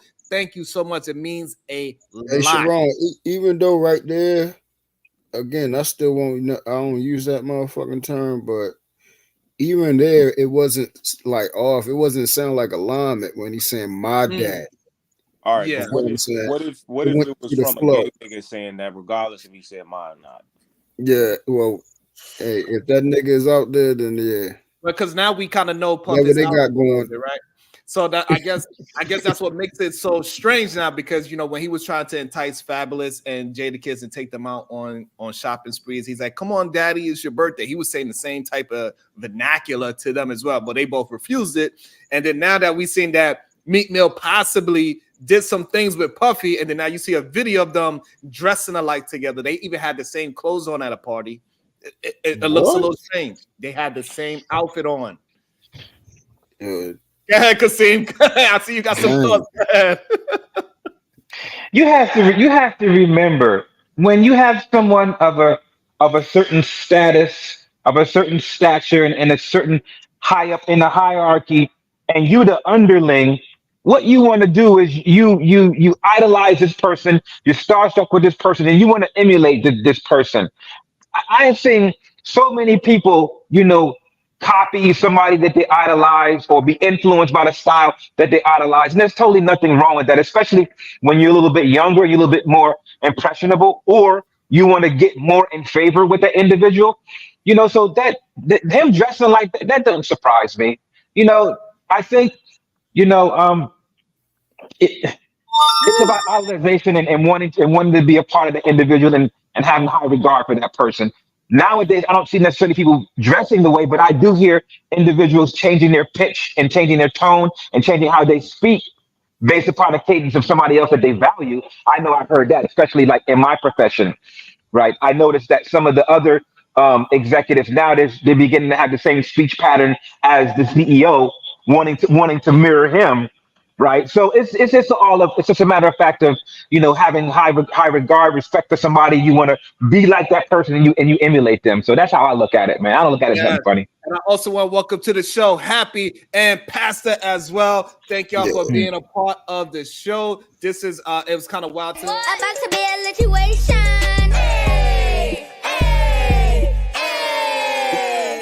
Shout out the LA Project, the flight attendant. Thank you so much. I appreciate you so What's much. up, LA, sweetie? Thank you. I really appreciate that. Thank you so much. Really. So they said, Black Dahlia, she want to be messy. She want to be seen. So I'm gonna let her be seen. God damn it. Hey, Black Dahlia, Sharon, are you gonna address why you keep trying to steal Sip Nation topics? God. Jesus, Lord have mercy. Hey yo, so there's a bigger. I'm about to drop one on you, right? Go ahead. That's Pastor talking. Everybody, go ahead. This is Pastor talking, right? This is Pastor talking. Do you think that even Puffy even has something to do with getting rid of Mo 3 in Dallas? I don't know about the story. So Mo 3 got taken out on a freeway in Dallas by So allegedly Frito and Yellow Beezy. Okay. Yellow Beezy has a video, or Yellow Beezy is seen with Puffy taking him out on one of those shopping Shopping sprees. sprees? Goddamn. That's it as well. I have no idea because we do know Puff is a violent human being for sure, right? Because according to Cassie, he blew up. What's that man name? He blew up the singer's car for liking her. So the thing about it is, and then they also, and this goes into other forms of entertainment, also like boxing. They have somebody down named Errol Spence that was beefing with said characters, and they were chasing him and running him around, and he wrecked his Ferrari, went to a supposed ER. I can say I ever worked there, and he went to the ICU. And Puffy has money in all of these ties, so why would he not want to get rid of Mo 3 if he messing with Yellow Beezy and Errol Spence, which are high-end entertainment? And Puffy has his hands all over entertainment. There's also something going out saying that he also has something to do with Cuba Gooding Jr. You heard about that? No, so I haven't. I'm gonna have to do some research on that. I have not know about it. Has anybody else on the platform that's on right now heard about these stories? No, it's a bunch of. It sounds like a bunch of theories and things like that. People trying to piece things together. So Yeah. no, I haven't heard anything about that. Yeah, so that's kind of wild. So I kind of want to. I'm not just putting things together. These are realities. You don't know the hidden hand and the far stretched hand of Puffy, and everyone is getting caught up on the sexual shit. This nigga got some gangster shit that he's been a part of. Yes, no, I do believe that. I do believe that. We already know Puff is really a don, man. He's a shot caller. He definitely a shot caller. He don't got to put hands on nobody himself. He point and you gonna get touched. That is for sure. We understand that. Go ahead, Kasim. No, I'm just saying I wouldn't doubt, any of those strong arm tactics that he would do, in order to try to get ahead. I think once you get to a certain level and you're around certain individuals, that's gonna rub off on you, like Suge Knight, right? So yeah, so I wouldn't, I'd say it's more probable that P Diddy did some strong arm tactics in order to get what he wanted. He manipulated some circumstances, shall we say? Yes, he absolutely did. So, and what I want to talk about today is about people standing on a square and standing on who they are, so you can still get to where you get. But the only way these things can happen, and we start recognizing people that actually have true talent, and we get behind them. Right? This is another reason why I say we got to get behind the young men that's going to college and start crowdfunding them as well. Not just crowdfunding the people that came out of jail for 10 years, but somebody that went to school for 10 years. We need to start having some kind of system in our mind and say, hey, as a family, let's all get together, put 10, 20, $100, whatever we can afford. So when he get out of college, here, so you don't have to take some bullshit job. Puffy's a college dude. He went to Howard.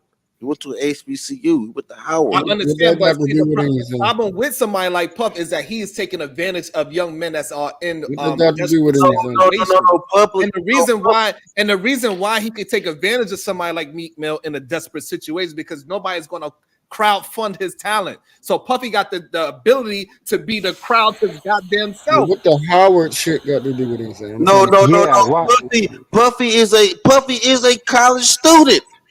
Okay, so what did I have to do with it? Wait a minute, stop. I thought we moved on from Puffy. I thought we were going to another topic about supporting people. Why are we going back to Puffy? I thought we closed that and we moved to another subject. No, I mean, I came up for the original subject, and the original subject is, yes, Puffy is he's not an educated, he's an educated weirdo, but he's not an educated lame. And the thing about it is, I just put it for the conversation.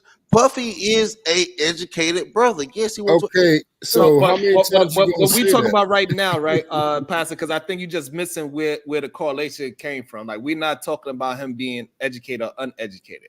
What we're talking about is having a support system for people that are in dire needs. because when they are when these talented people, because we're not denying that Meek Mill is talented, but we understand that he had to do something strange for the world to see his talent, because he had to get advantage taken of him by somebody that could crowdfund the shit by his goddamn self. Is the issue that I'm happy with seeing these things and seeing all these talented people get advantage taken of. Cassie, she got taken advantage. We could go down a whole long list of people being taken advantage of. We can see that all the time. That's All right, not. so That's so not what? because So the what? crowd, So if the crowd funded Meek Mills, and I'll drop after this, right, so I can get back to the conversation.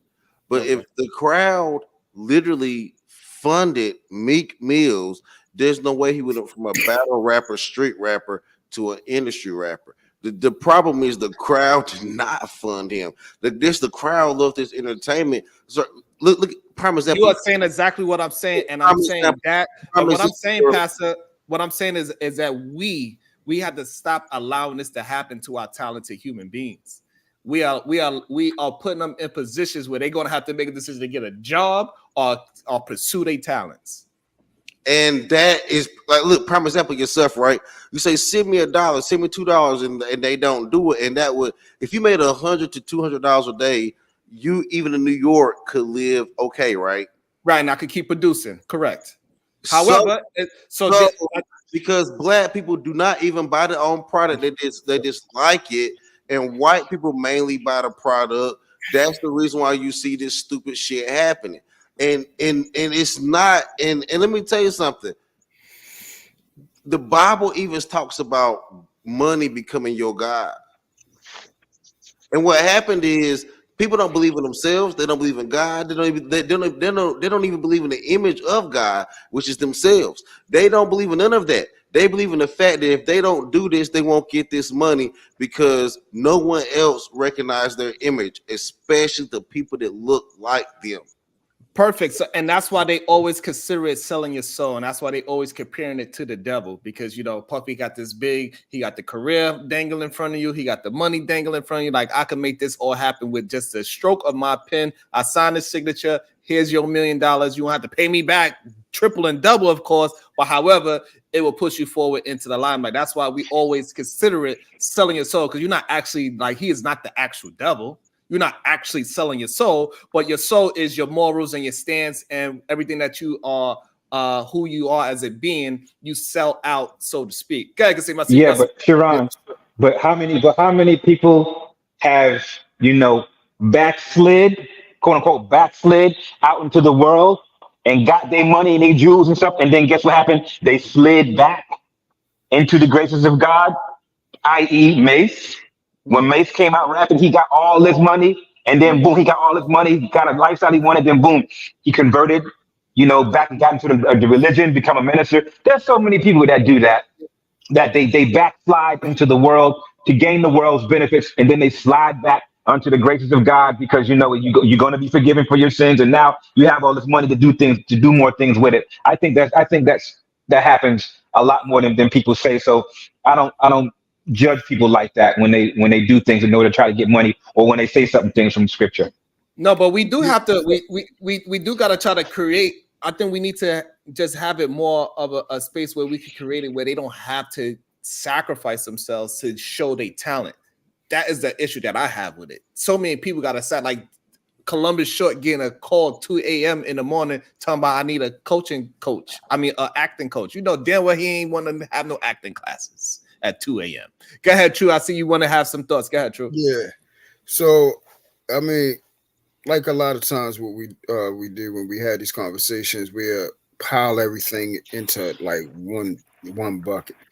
So when you trying to, since I guess we tiptoeing into the God thing, let me deal with that. Okay. When you have to choose, you either hot or you're cold. You cannot be lukewarm. You cannot all of a sudden hey, you know what? I'm gonna go over here and dance with the devil in the pale moonlight for for a couple years, and then God, I'll get back to you when I become rich, and then now I want to serve you. It don't work that way. It don't even work that in human terms. What I look like my man saying, hey yo, I gotta dip off for a little bit. I'll come fuck with you later. after a couple years, I gotta go sell myself out to your enemy, go rock out with him because he's over here rich and he's gonna make me rich. Then I'm come back and fuck with you. Like that don't even make any sense. So when we talking about the scripture says, what profit a man if he gain the whole world and lose his soul? Woo, good bar. All right. So the goal is not to compromise who you are and still be successful. Now, the problem is we deem being rich, not wealthy, which is considered well off, being rich as in success. And if you ain't rich, then you ain't successful. And then the lines that we will go by just to get rich is what compromises us, what leads us to damnation, condemnation, so on and so forth. So if you guys are talking about, and this is why I've been saying that we don't like each other, especially in our community, we really hate each other because it is simplistic ways to make sure everybody is above water. But see, we have this thing about envy, covetousness, jealousy, and then we want to be above each other. We have this competitive thing that's going against each other consistently over and over again. I don't look at my brother as my competition. I look at myself as my competition. I need to be the best person best person I can be daily. I need to be better than I was yesterday. That's who I'm going against, the man in the mirror. But a lot of people will look at you and say, oh no, we in competition with each other. So I'm willing to do whatever I can to get ahead of you, whatever you do, even if stepping on your neck, proverbial or literally. When we talk about the mirror, you talk about that's where, see, and people laugh at me and people joke at me when I talk about magic and witchcraft and things of that nature. See, Sharon, what you're dealing with, this is how. See, I mean, you think you just talking about sex, right? Or Puffy had sex with these people. Puffy did this with these people. It was more than just sex, man. Pastor, we moved off of that, bro. No, I thought we're still on Puffy, right? No, we talking. No, bro. So what I did was what I was attempting to do, Pastor, is use this as an example of how we could start the conversation, so to show that this happens in real life. This is not just me talking. This is not just This is not just me just bringing this shit out of thin air. That we have real life examples of it happens in front of us. Right, exactly. So we have real life examples that has happened. So therefore, people won't look at why are you just talking about. No, we have real life examples that people get advantage of, even in the small scale. We see it in that large scale of where Meek Mill is at, but it even happens on the small scale as well. And nobody is protecting these people that are in dire needs. And this is when you are in a dire need, that's when you can get advantage taken of, because now your mind is open up to different things, and you're like, damn. My light bill need to be paid and my kids got to eat. If this electricity go off and all this food that I just bought is going to spoil you, how I'm going to eat for the next 3 days. All these different things happen to human beings. And so the problem is that we do not want to support each other, is what he's saying. This is what Truth is saying. We hate each other because we don't want to support each other. We don't even want to support each other by allowing the other person to finish their thought. Because y'all cut me off, because it's bigger than supporting yourself. This is a form of magic, man. I'm telling you, this shit is based in magic. I'm telling you. Puffy would. So you're saying, so Pastor, so basically what you're saying is this is a spiritual warfare. And let me ask you this. Do you believe people will lean more towards their faith or the flesh? They lean more toward the spiritual or the magical flesh. Because wait a minute. To the faith, you got to separate it, fam. Either people are going more towards faith, or they're yielding more to their flesh. Which one do you think most people are leaning towards? People lean toward their flesh, but they try to make their flesh magical, right? You had niggas making songs, right? I got the magic stick. Niggas try to make miracles out of their flesh. That was the original tetrad, where people felt like they were gods because they were able to reproduce and create life. They felt like they were gods because of that. Yes, people worship their flesh and sex. Yes.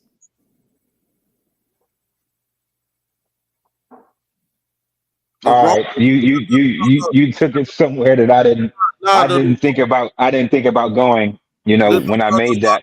So the Romans did it, the Egyptians did it. That is the downfall of humanity. When we talk about secularism, it is based in sexualism.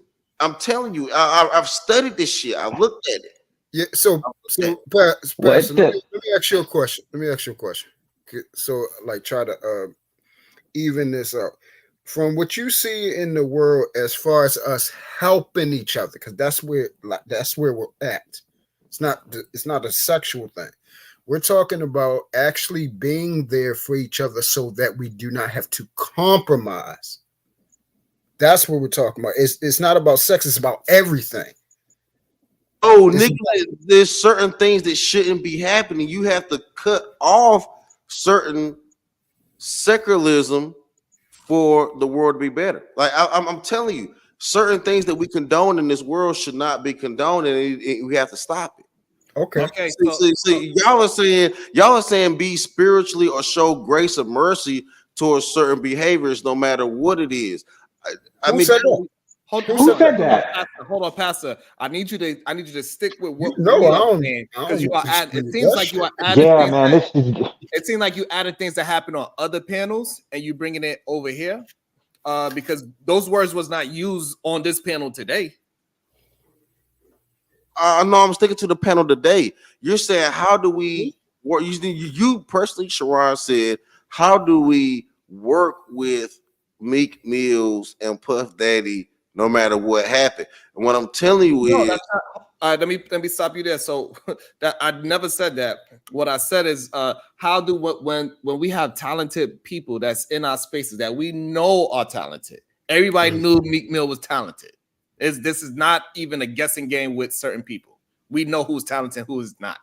But the problem is that when that talented person is talented, we just want to all go look at them, watch them, and absorb that person's talent for free is the problem. And the problem is that the people that have the power on that bullshit, we have to let them go, no matter how talented they are. I'm confused. Hold on. So why did you stop me just now? Please reiterate what you just said, because I'm confused about what you said. Because you said that we have these talented people, and then if you don't support them, they go off and do other shit. Now some of these talented motherfuckers is crazy. All right, and sometimes we have to cut off the talent because of who they are. Sometimes you stay tied to the talent no matter who they are. I'm telling you, this may be who they are, and maybe you have to cut off their talent because their talent is spiritually dead. All right, so this is the thing. This is the thing. Gifts and talent, they're not the problem. What we do with it is the problem. We fuck shit up. We taint shit. That is Meek Mills has a gift as far as using words. He's lyrical. He can galvanize people. His voice. He's poignant. He has gifts. But what happened was, instead of those gifts being cultivated by someone that cares about it, it was exploited. That's the problem. For monetary gain. So they saw that and they pushed him in a different direction and said, okay, I can exploit him and I can use him and it can blow up, and I'm going to compromise him too. Because he's going to get compromised for it. Yeah. And so what we are trying to explain now is that if we could get on some kind of a conscious level or start rethinking on how we look at our talented people, and we start supporting them, even how smart it is, he could have been in a different lane and he would never have to compromise himself. And then now he could just use his talent and allow his talent to naturally grow, because he would have still been a hardcore rapper, but he would have went into probably political rapping faster and quicker because he would have had the ability to survive as a human being. You're giving him his talents, so he can allow his talents to expand naturally. You're giving him an excuse. I don't think Meek Mills is nothing different than the covenant he chose to be in. I think we give these people and their so-called talents too much credit. What is the difference? So Meek Mills can put words together behind the lyric, but what kind of formal thought has he actually came up with? So again, the problem is that he get compromised. And so now he got to keep producing a certain type of music because we are not backing him just being an artist anymore. We are more Jesus. No, you say he was a battle rapper, right? And a gangster rapper, right? What are you trying to cultivate from that, Sharon?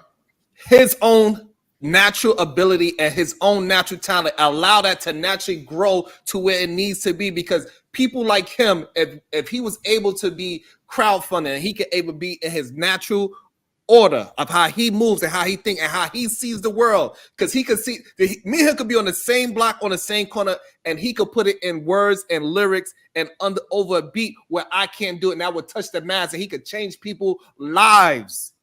Like, okay, I know we're passing those same people that are they compromise themselves. They also got a lot of people out of some dire situations.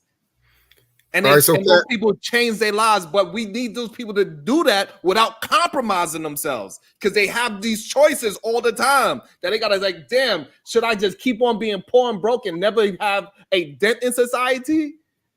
Or do I go ahead and do this fucking devilish shit and compromise myself in the dark and hope that it never comes out into the light?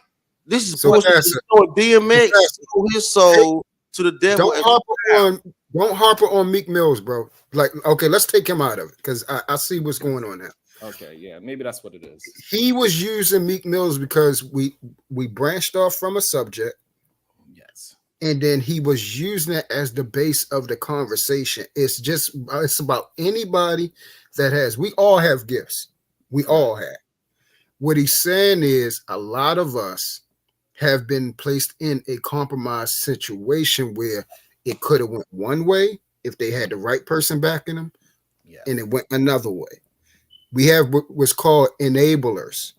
So there are some people that come to you and they see your gifts and they will enable your shit to go this direction where you're just messing yourself up and you don't know because you just got money. Okay, so have you seen the movie Belly before? Shit. Yes, I also want to welcome to the show. I also want to welcome to the show, Chicago Rilla. How you doing? So if you seen the movie Belly before, hold on. Let me get Chicago Rilla thoughts in there, and then we can get back to your Belly situation. Go ahead, Chicago Rilla. Nah, peace to the guys, man. Y'all know productive build and all that, man. You know, when y'all start talking music, I'm gonna pull up like candy, man. Listen, especially since Truth is on here, right? So listen. The scripture records, be sober, be vigilant, because your enemy as a roaring lion, or your seeking whom he can devour. There you go. Right? We know the fallen angel, for all intents and purposes, and this is just interpretation, right? He was like over worship, over praise and worship, right? So we know that what the music industry is, what that represents. We know who dominates that. The challenge is we keep trying to, because I think Pastor was talking about it earlier, which is spot on. We're in the spiritual warfare. We keep trying to apply and hold people to a spiritual standard, and they're operating based on who their father is. We keep trying to correct them and appeal to their moral, right? Their moral values based on what we value and what our morals are, right? So in part, I agree with Pastor, like what he was saying in terms of leaving people be. But the other part for what you guys are saying in general, because I don't think it's just Meek Mill, I think it's just a lot of people. Remember, when you listen to Rocco, I say this all the time because it bugged me out the first time I heard it, right? And I use this in my presentations. That song, You Don't Even Know. If you listen to the very beginning of that song, because I was like, yo, this beat is crazy. Like it almost lulls you into something like a Pied Piper. But listen to Future's ad lib. He said, yo, this beat sound crazy. This shit sound demonic. Listen to the way he said it. It's on the song. If you go pull it up right now, Rocco, You Don't Even Know. It's the one where Rick Ross lost his deal with Reebok. Right. So we all in the club vibing, bobbing, all that to some demonic shit. That on a spiritual level, Sharon, I look at music and a lot of the covert messages as and I know y'all was pivoting to something else, but I just wanted to chime in because y'all had said something that really kind of hit on it. And then especially when truth is up here, I like to tap in on this level, right? That music, and even what you talking about, I didn't know you was a DJ. Even what you talking about, like I never went to that realm because I wasn't willing to compromise. Yeah, there was a ritual going on. And all these things are not going on for the sake of ego. There's a purpose, intent, and a being behind all of that, fam. You know what I mean? So I don't, it's early morning, man. I know y'all trying to cook and get to it, man, but y'all really touching on something really, really heavy, fam. So really heavy. Diddy ain't touching on folk. Part of it is ego, but it's a lot of ritual involved in that too. So Rilla, I didn't want to go because I want to go based off of. No, hold on, True. Hold on, Sharon, give it to me next. Sharon, give it to me next. Do you, Sharon? Huh? Sharon, give it to me next, right? Before you go, Rilla. If you look at the movie Belly, DMX made a pentagram in the floor with candles as a child, and he even talks about it in his music. It's dark and hell is hot. His first album, he talked about it, where he started praying and worshiping and going into different entities and different dominions when he was a child, and he was already there. The music industry just capitalized. He was already there.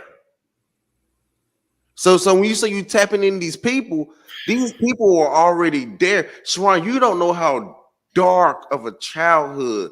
You don't know how dark of a life. That's just how people are gravitated So rap music is very magnetic. It pulls you to it. It pulls you to it.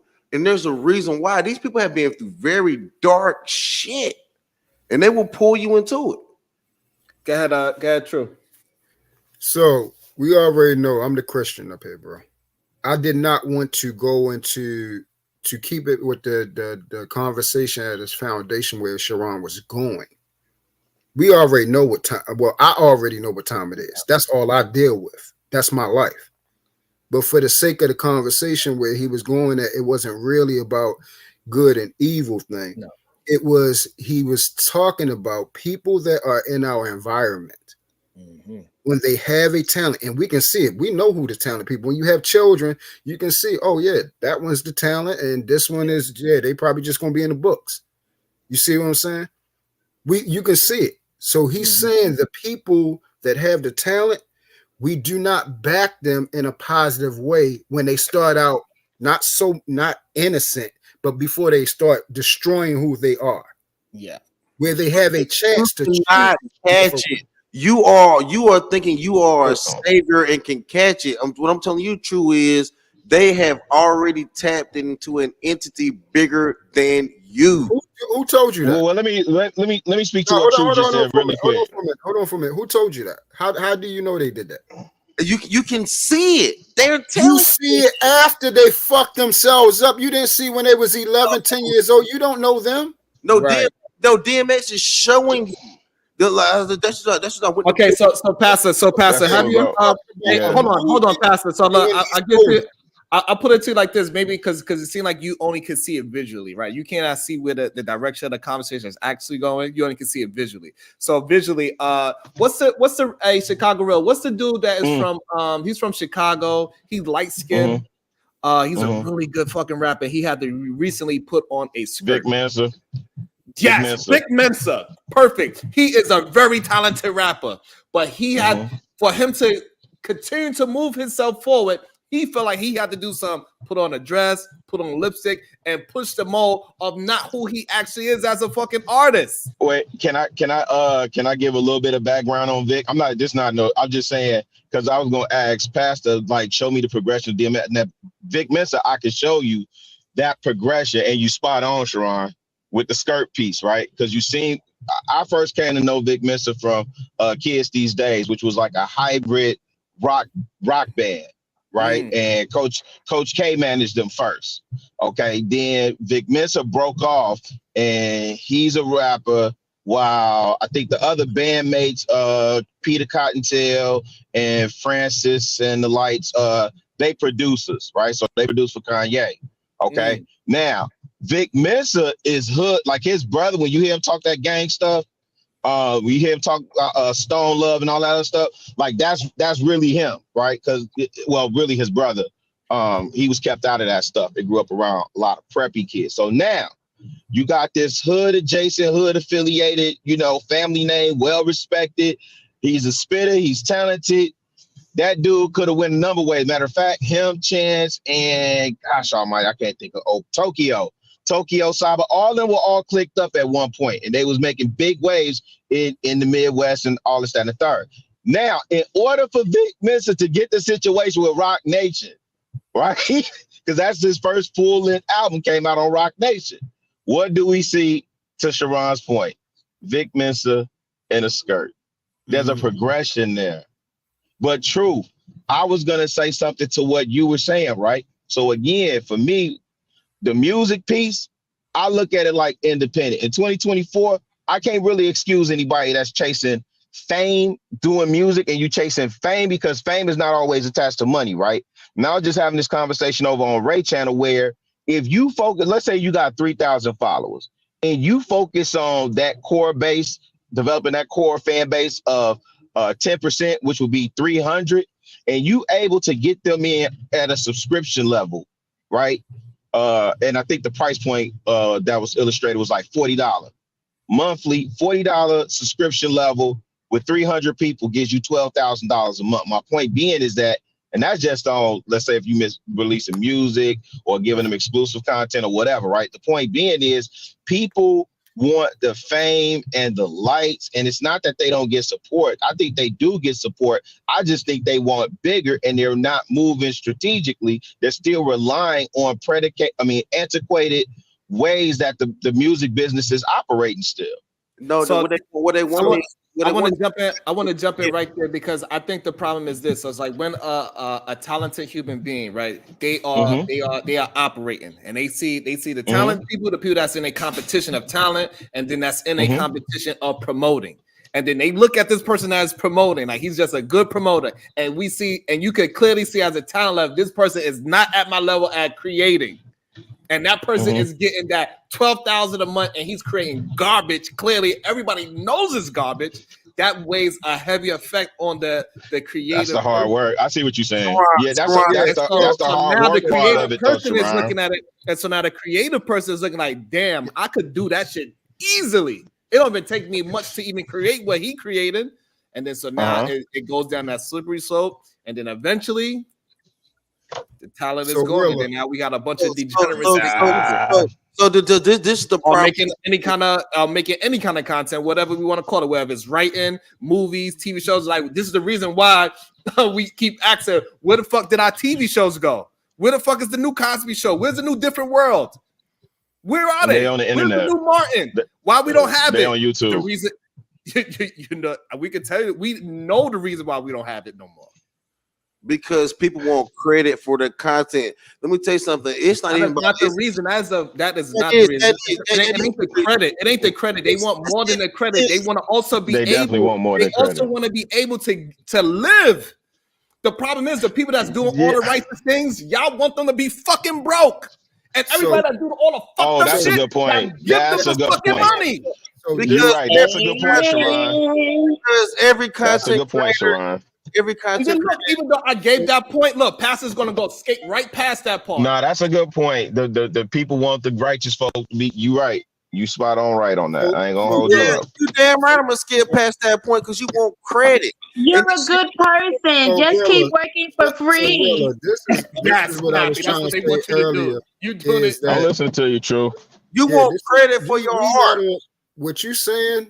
We're not in disagreement with that. You already know that's where I stand at. Well, I'm against what I was saying is, even when Pastor went down to the DMX thing, because this is what if you were actually. I'm not talking to you because I know you're a fan. You already. Say it. No, say it. for those who actually don't know anything about X, that man was in fucking pain his whole entire life. And we're talking about pain. Mentally, spiritually, pain. Listen, the man is deceased. What point are you getting to? Fighting about stuff. Man, please don't come up here with that disrespectful stuff. No, you're being disrespectful. Like I said, the man is deceased. What is the point you're getting at? I can't hear you. No, that was nothing disrespectful about that. We're not Nobody's talking to you. Nobody's talking to you. Happy, he ain't said nothing Nobody's disrespectful. talking to you. Nobody's talking to you. Happy, he ain't said nothing disrespectful about Earl. He ain't said nothing disrespectful. No, I said he didn't say nothing disrespectful about DMX. Wait your turn. The fuck? I got you, Happy. Be I got quiet you. and wait your turn. You go next, Happy. I got you, baby girl. Bitch, shut up. Don't talk to me. Be quiet and wait your turn. Don't talk to me, bitch. Like you said you wasn't talking to me, bitch. When you just lied and said you wasn't talking to me, bitch. And disrespectful is Sharon's panel. I don't know you. Go ahead, Truth, and then Happy, you get to go next. Go ahead, Truth. Yeah, so when Pastor was talking about X, for those who actually followed him and then watch his transition where he was trying to focus on God and everything like that, that man dealt with a lot of pain, bro. A lot of stuff that happened with him when he was young. He spoke about it. The stuff where he kept going back to drugs. All those type of things is when you fighting through affliction and war between the flesh and the spirit. That stuff is not cut and dry. And for those of us that are actually in the faith, we actually understand the war between the flesh and the spirit. Paul talks about it fervently in Romans, about that actual war.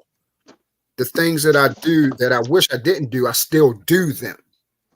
So when you actually going through certain things and you're fighting against it, that's when you have to have faith and believe that God can transition you through that. Does it mean you're going to break from that because your flesh is weak? No. But if you're fighting against that and you're aiming and you're going towards the cross and everything like that, that's the goal. So those who we talk about, oh yeah, they just written off. We don't know. I don't know. And I'm the one that's talked that judgment stuff about anything. So if I ain't gonna write them off, like, come on now. Come on now. Thank you. And before you go, Happy, hold on. About to be a situation.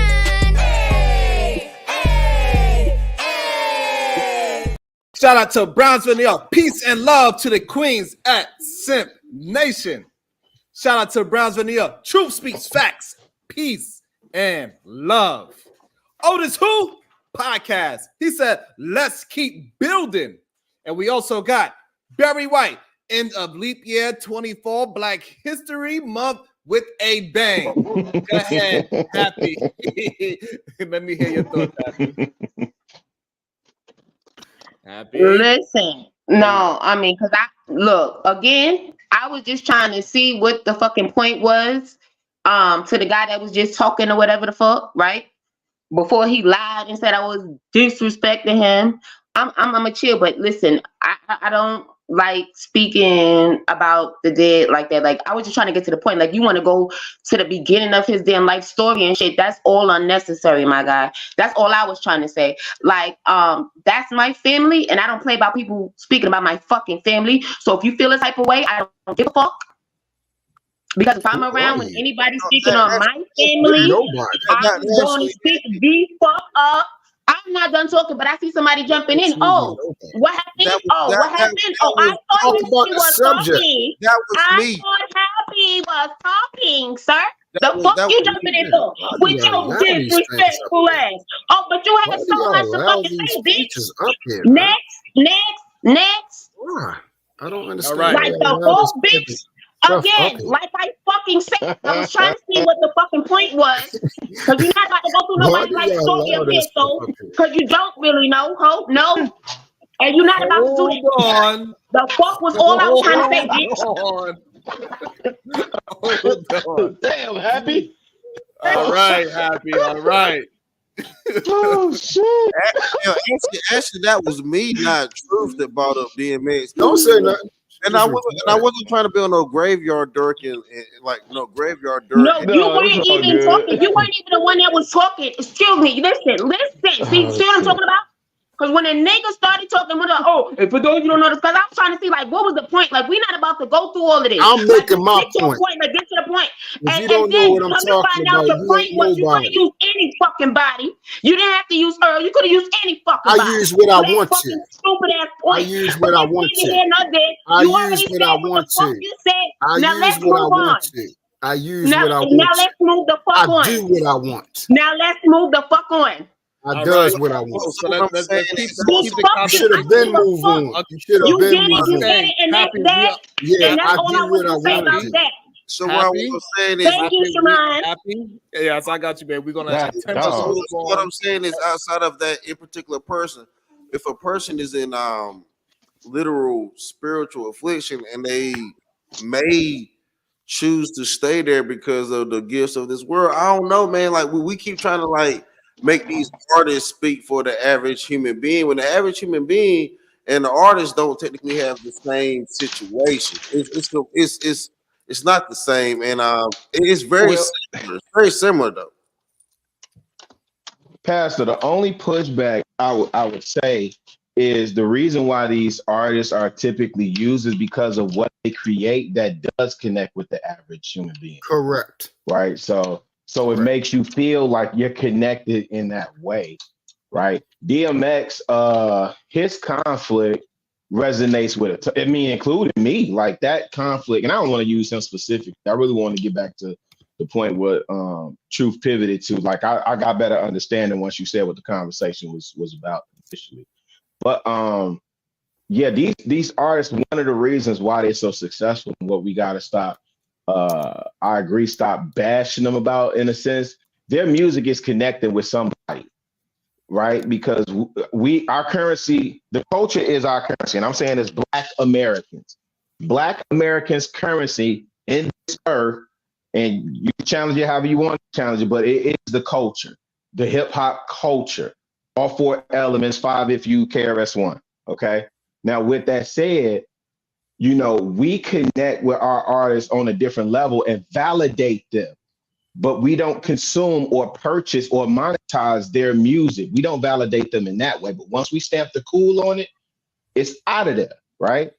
And then so the point that I'm making is it's connecting with somebody at some point, and that's why it's relevant. Well, that's why a lot of these artists are relevant. And we need to start breaking down what is it that they say. Like if you think about a Juice WRLD, why does Juice WRLD connect with these shorties like that? Mm-hmm.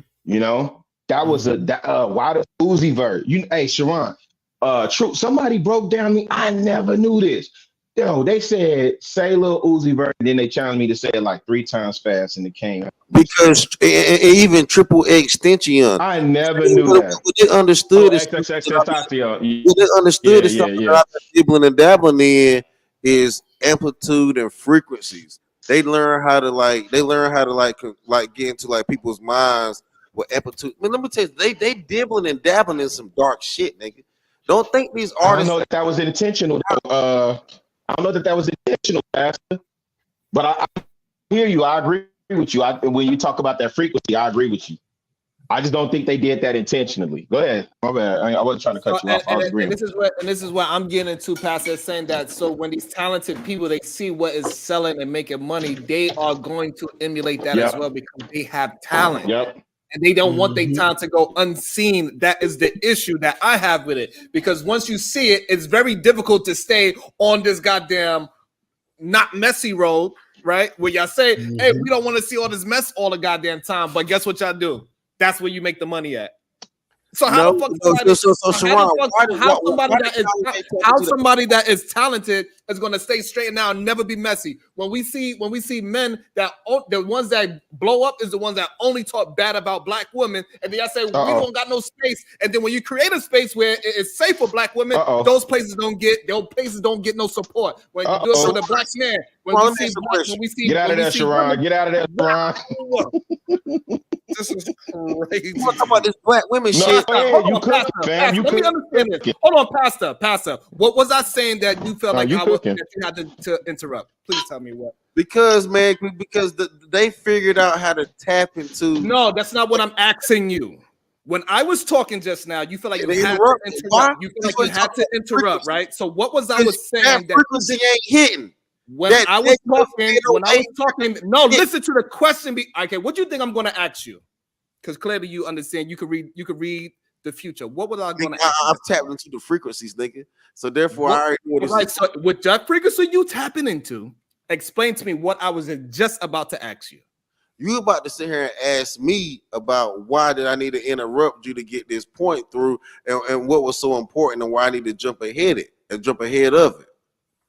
Because you were trying to go but since you think that your frequency is correct, go ahead.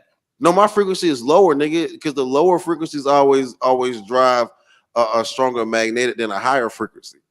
So who is on the higher frequency, me or you? You could be on a higher frequency, but I would draw more people to what I'm saying. Actually, who can be? I said, who is on the higher? I'm the higher, or you the higher? I'll give you the higher frequency.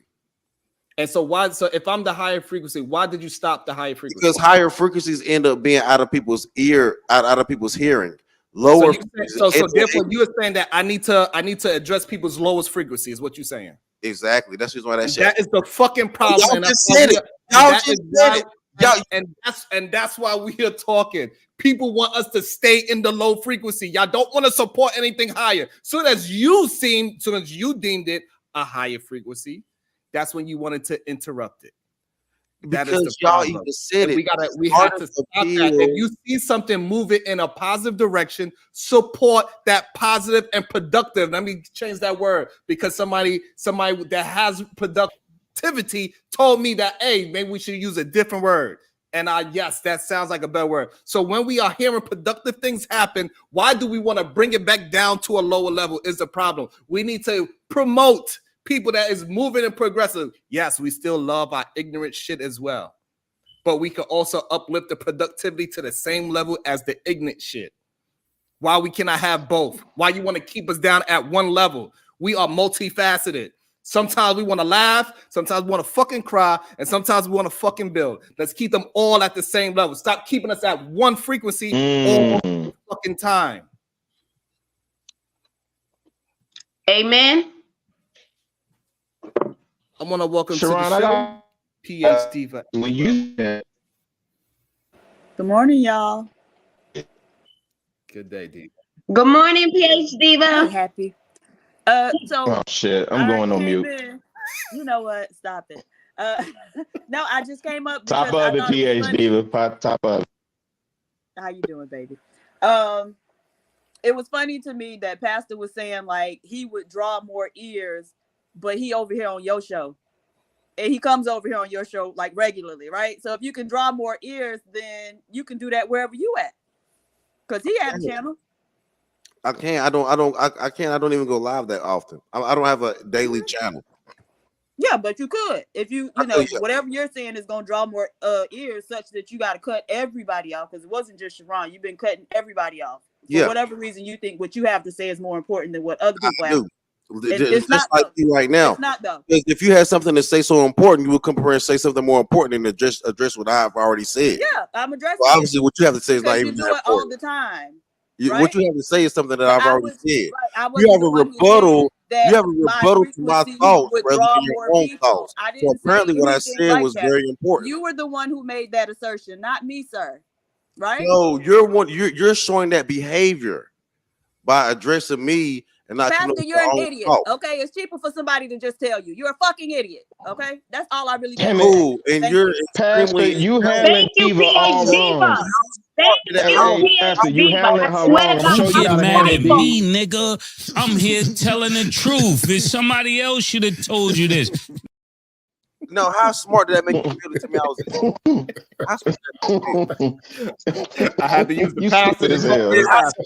How smart did that obviously make you feel? Shout out Pastor Mace, man. So smart that you reply to an idiot. So how smart does that make you feel? So let's attempt to get back to it. So the issue that I'm having, and it's playing out in real time, which is also awesome, right? Is that even when you see of the conversation moving in a productive situation, you was attempting to stop it, to bring it back to a low level, because you feel that low level frequency is going to hit the masses more, and you want to stop productivity from hitting the masses. And that is an issue that we have. We want to stop the people that are moving with productivity. We want to stop them and keep them at a low level. We want to keep those channels at, say, at 30. You can see that when people are doing productive build, they numbers stay around like 30 to 20, right? And then so when it starts to move up, all those people that was there building productively, they tend to leave those channels after it gets past 30 or 20 because they don't want to everybody else to see them doing the greatness and doing good and being productive because they want everybody else to see them on that low level laughter and just idiocracy. They don't want to see. They don't want you to see that they smart. This is another problem I have with our neighborhoods as well. We act like being smart and intelligent is something that we gotta hide. As soon as we start talking proper, oh, why are you talking like that? You must not be from the hood. You must not never had a fight. Like not having a fight is not a good thing. we keep promoting all the negative things, and the shit has to stop. I have a question for you, just in regards because you were speaking on, we should be able to have all things, right? And then you'll typically have people that push back, like everything is not balanced. But one of the things that we could take, like for me, b-boy, hip hop, all that. When I think about that, for me, the golden era was like 88 to 92. And I'm biased because that's the year I matriculated through high school, right? Like you could really say that entire decade, 88 to 98, was just like the best decade of hip hop. I'll give you that, right? But the thing I'm saying is you had balance. So for De La Soul and Public Enemy, you had NWA and 2 Live Crew, right? And we had our righteous, but we also had our ratchet, right? Like we were equally concerned about, like, so you participated in Freaknik, but you was equally concerned about apartheid in South Africa. You know what I'm saying? Like, so why? I for the life of me, I just don't understand. Number one, why there is no demand for that balance. And why we can't have that balance, and it's not either or, it be both and. It's because people are ashamed that they have good in them. They don't want to show that side of them. Like soon as they don't want to show that, they want to show that they the cool one, they the tough one. They don't want to say I'm the loving one, I'm the intellectual one. Because they look at it as lame, and we have not changed it back to when lame, so-called lame, was a good, cool thing. Like being smart in hip hop was cool.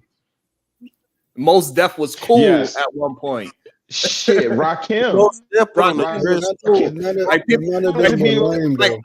Just think about Rakim, right? Rakim was really like one of the first gangster rappers in reality. He's one of the first gangster rappers. He's the first one that came as is. He looked like the regular street dude talking about street things, but he didn't curse. Yeah, none of them were lame. They wasn't considered that. They weren't lame. Like correct. That's what I'm saying. Yeah. Yeah.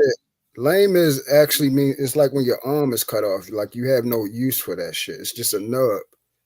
So lame is not a good term. Like I notice a lot of shit on this internet shit. Like we take words that's been used for years and then we change it to something else on this motherfucker. I don't be understanding that part. So as far as going into the direction of cultivating other people, it's about investing yourself to other people, ingratiating and getting to know people. I mean, that take time, and people don't want to waste their time. They don't want to, put themselves, in a position to be involved with nobody. And at the end of the day, until somebody prove me otherwise, we hate each other. So, that's a tough pill to swallow to say we hate each other. So there's conscious rap and there's lyrical rap and all that shit out there. It's just the idea that if you want to listen to it or not. So for the most part, if you're talking about mainstream, rap in terms of like Little Babies and, the Drakes and all that, I think that is what the people want to hear. So it's like, if people want to see, John Jones fight, he's probably going to have more people invest in him than somebody who's a 10th ranked fighter. That's just unfortunate. And at the end of the day, is in terms of the conscious rappers, I listen to a lot. I mean, you could say I wouldn't say Baby King But Baby Keem definitely has bars, and he doesn't talk about drill type music and the shit that y'all would call it. Before Pastor goes, so I want to jump in what you said right there because you said a key artist that when you said his name, a song popped out of my mind, right? And it's probably gonna be different for you. You said Little Baby. That song when he did is a difference between black and white, right? Bigger When he than had that black and whole white. bigger than black And he and said white. he'll never That do that record again. was fucking fire. And it gave you the same energy. It gave you that same it gave you that same energy. You wanted to bounce, you wanted to jam, you wanted to say every word, but it was still very conscious. So they are able to move us in a bouncy way, and in a dopamine way, positive. They can do it. The problem is they be lying. Just like so what about not on that one. Okay, so what about all the rappers? Pulled up here and say you be what on about? Square Channel every day. Jesus, I've been I up here literally like spoke for twice, like 2 30 days in a seconds row, maybe out of the 5 2 hours hours we off, here, but bro. they get up here and lie. Right. Right? Hey, So Jesus these rappers Christ. be lying, just like Bro, PH Diva ass can be I speak? lying, and you have to answer like This they is crazy. liars. Yes. Sharon, why you They're got gun liars. in your That's what hand? they are. That's why that is so crazy. That's so wild. They liars like PH Diva. They get mad. Hey, If Pastor, you don't rap, they want to hear. Pastor, let's shit. stay in the conversation. Let's stay in the conversation. Have you ever heard the song Bigger Than Black and White? Because I don't understand why you keep trying to That do it. nigga was lying in that channel. It ain't bigger than black and white. We still at What? Wait, did you listen to the song? Yeah. I don't like that okay. song. This song was trash. It's like, let me tell you something. PH Diva, you trash too. Right? No. Wait, stay on the black and white. Go ahead. I got it. Bro, Hey, you was talking about the balance thing, right? Yeah. Crazy. So I got you, for Sway. me, you can't 30 seconds. we can't be balanced. It's never going to be a 50-50 thing. Just like you're never going to be a 100. You got to choose. Basically, you got to choose a lane that you're going to be in majority of the time. Are you going to be a decent person majority of the time, and then occasionally step into the gray, or you going to be in the black, and then occasionally step into the light?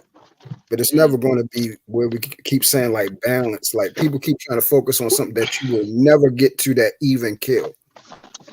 Well, not necessarily balance, but have I'm the saying balance opportunity. is 50-50 though. Yeah, I'm not saying balance is 50-50. I'm sorry, Sharon. Go ahead, my brother. Yeah, no, because just for them to have the opportunity to be them natural selves. Like we could see as we look at Little Baby as he's growing up, we could see that in front of us, he's not a real gangster like that. He don't want to be that. He could be that, but as you see how his clothes is changing, how his music is changing, he don't want to be this goddamn persona that he got to keep up. He had to do those things to get to where he was at, but that's not who he is.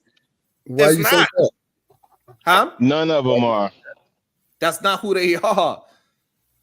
They want to just be. They just want to be fucking artists. They just want to be artists and make music. But the problem is when they just be artsy in the beginning, nobody respects it, and they ain't gonna never get nowhere. Nobody's gonna ever hear it, and no artist want to be a great artist that nobody doesn't know about.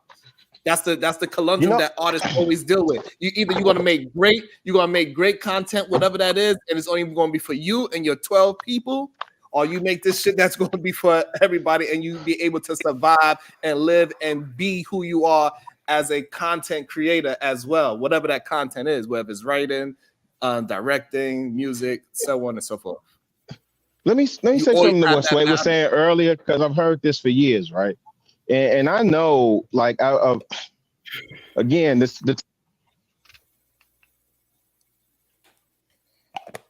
Chicago really comes back into as he comes back into reception. Go ahead, Sway. Finish what you were saying because I know you got cut off.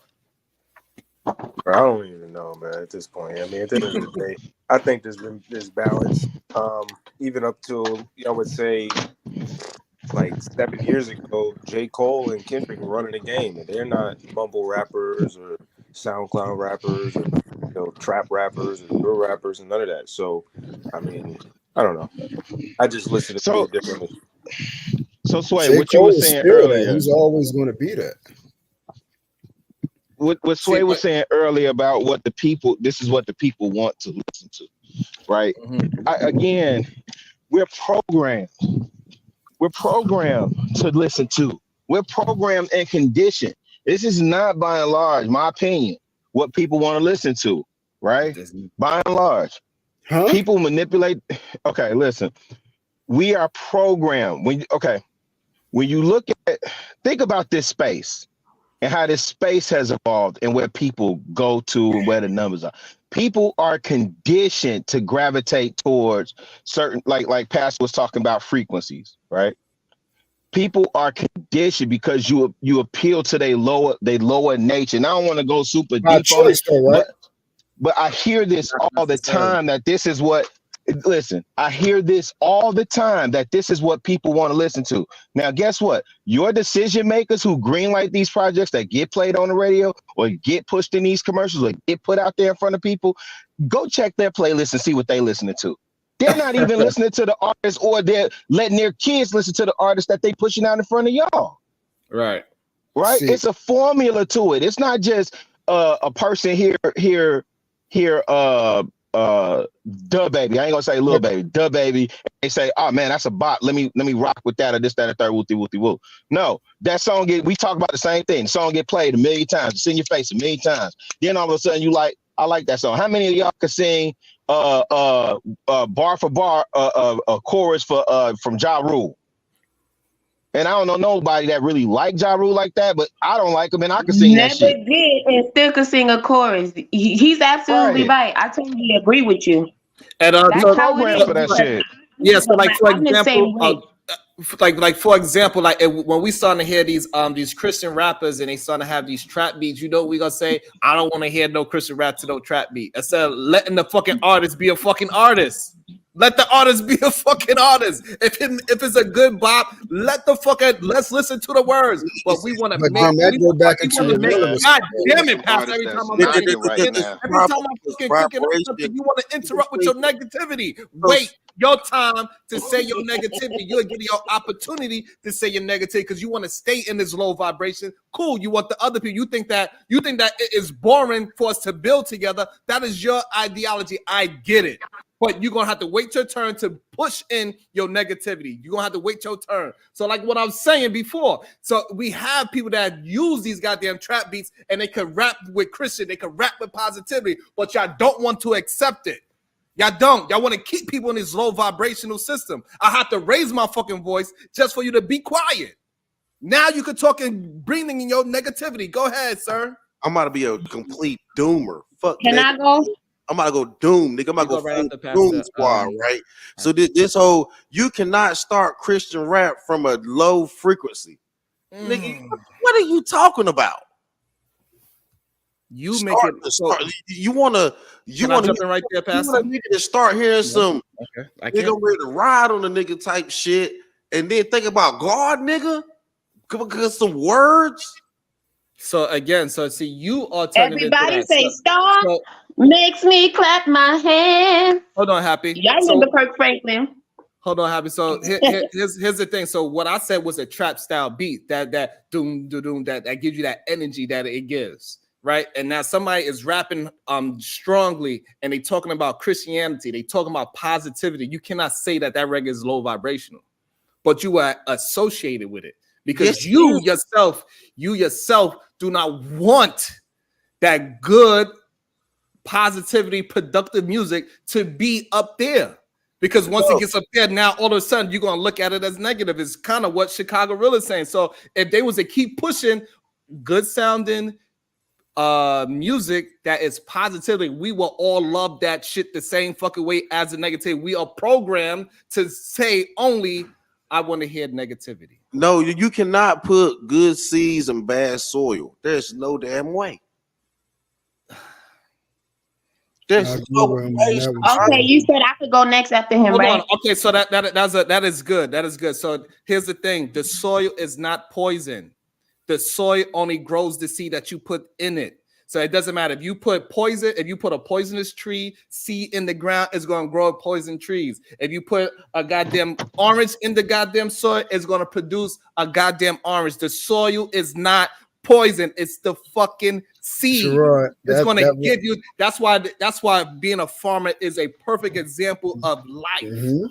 So you reap what you fucking sow. So what you put in the ground, you're gonna multiply that. So if you put positivity or productivity in the ground, in the soil, it's gonna produce that. The ground is bad.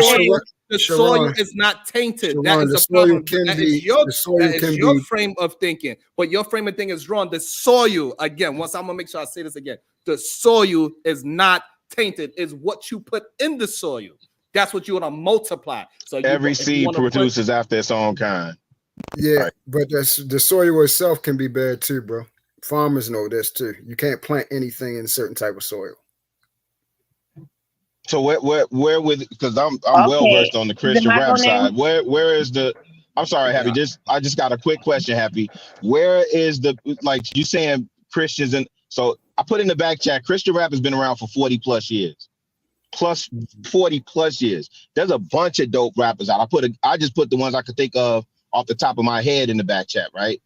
Where is Christian rap coming in at a low level frequency? Or where's the disconnect? Yes, I'm confused. Well, so I'll use this. I see you put up Lecrae.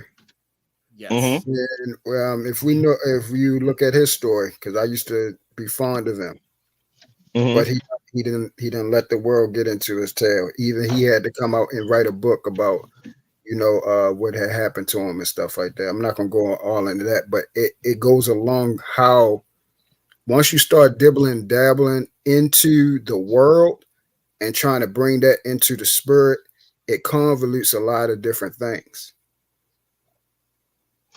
Yeah, I can't agree with that with Lecrae. Yeah, I'm well versed on Lecrae and his intentions, but go ahead, Happy. I'll come back to that. Go ahead. And I also want to say, usually, I wanted to before say, True. Don't forget that.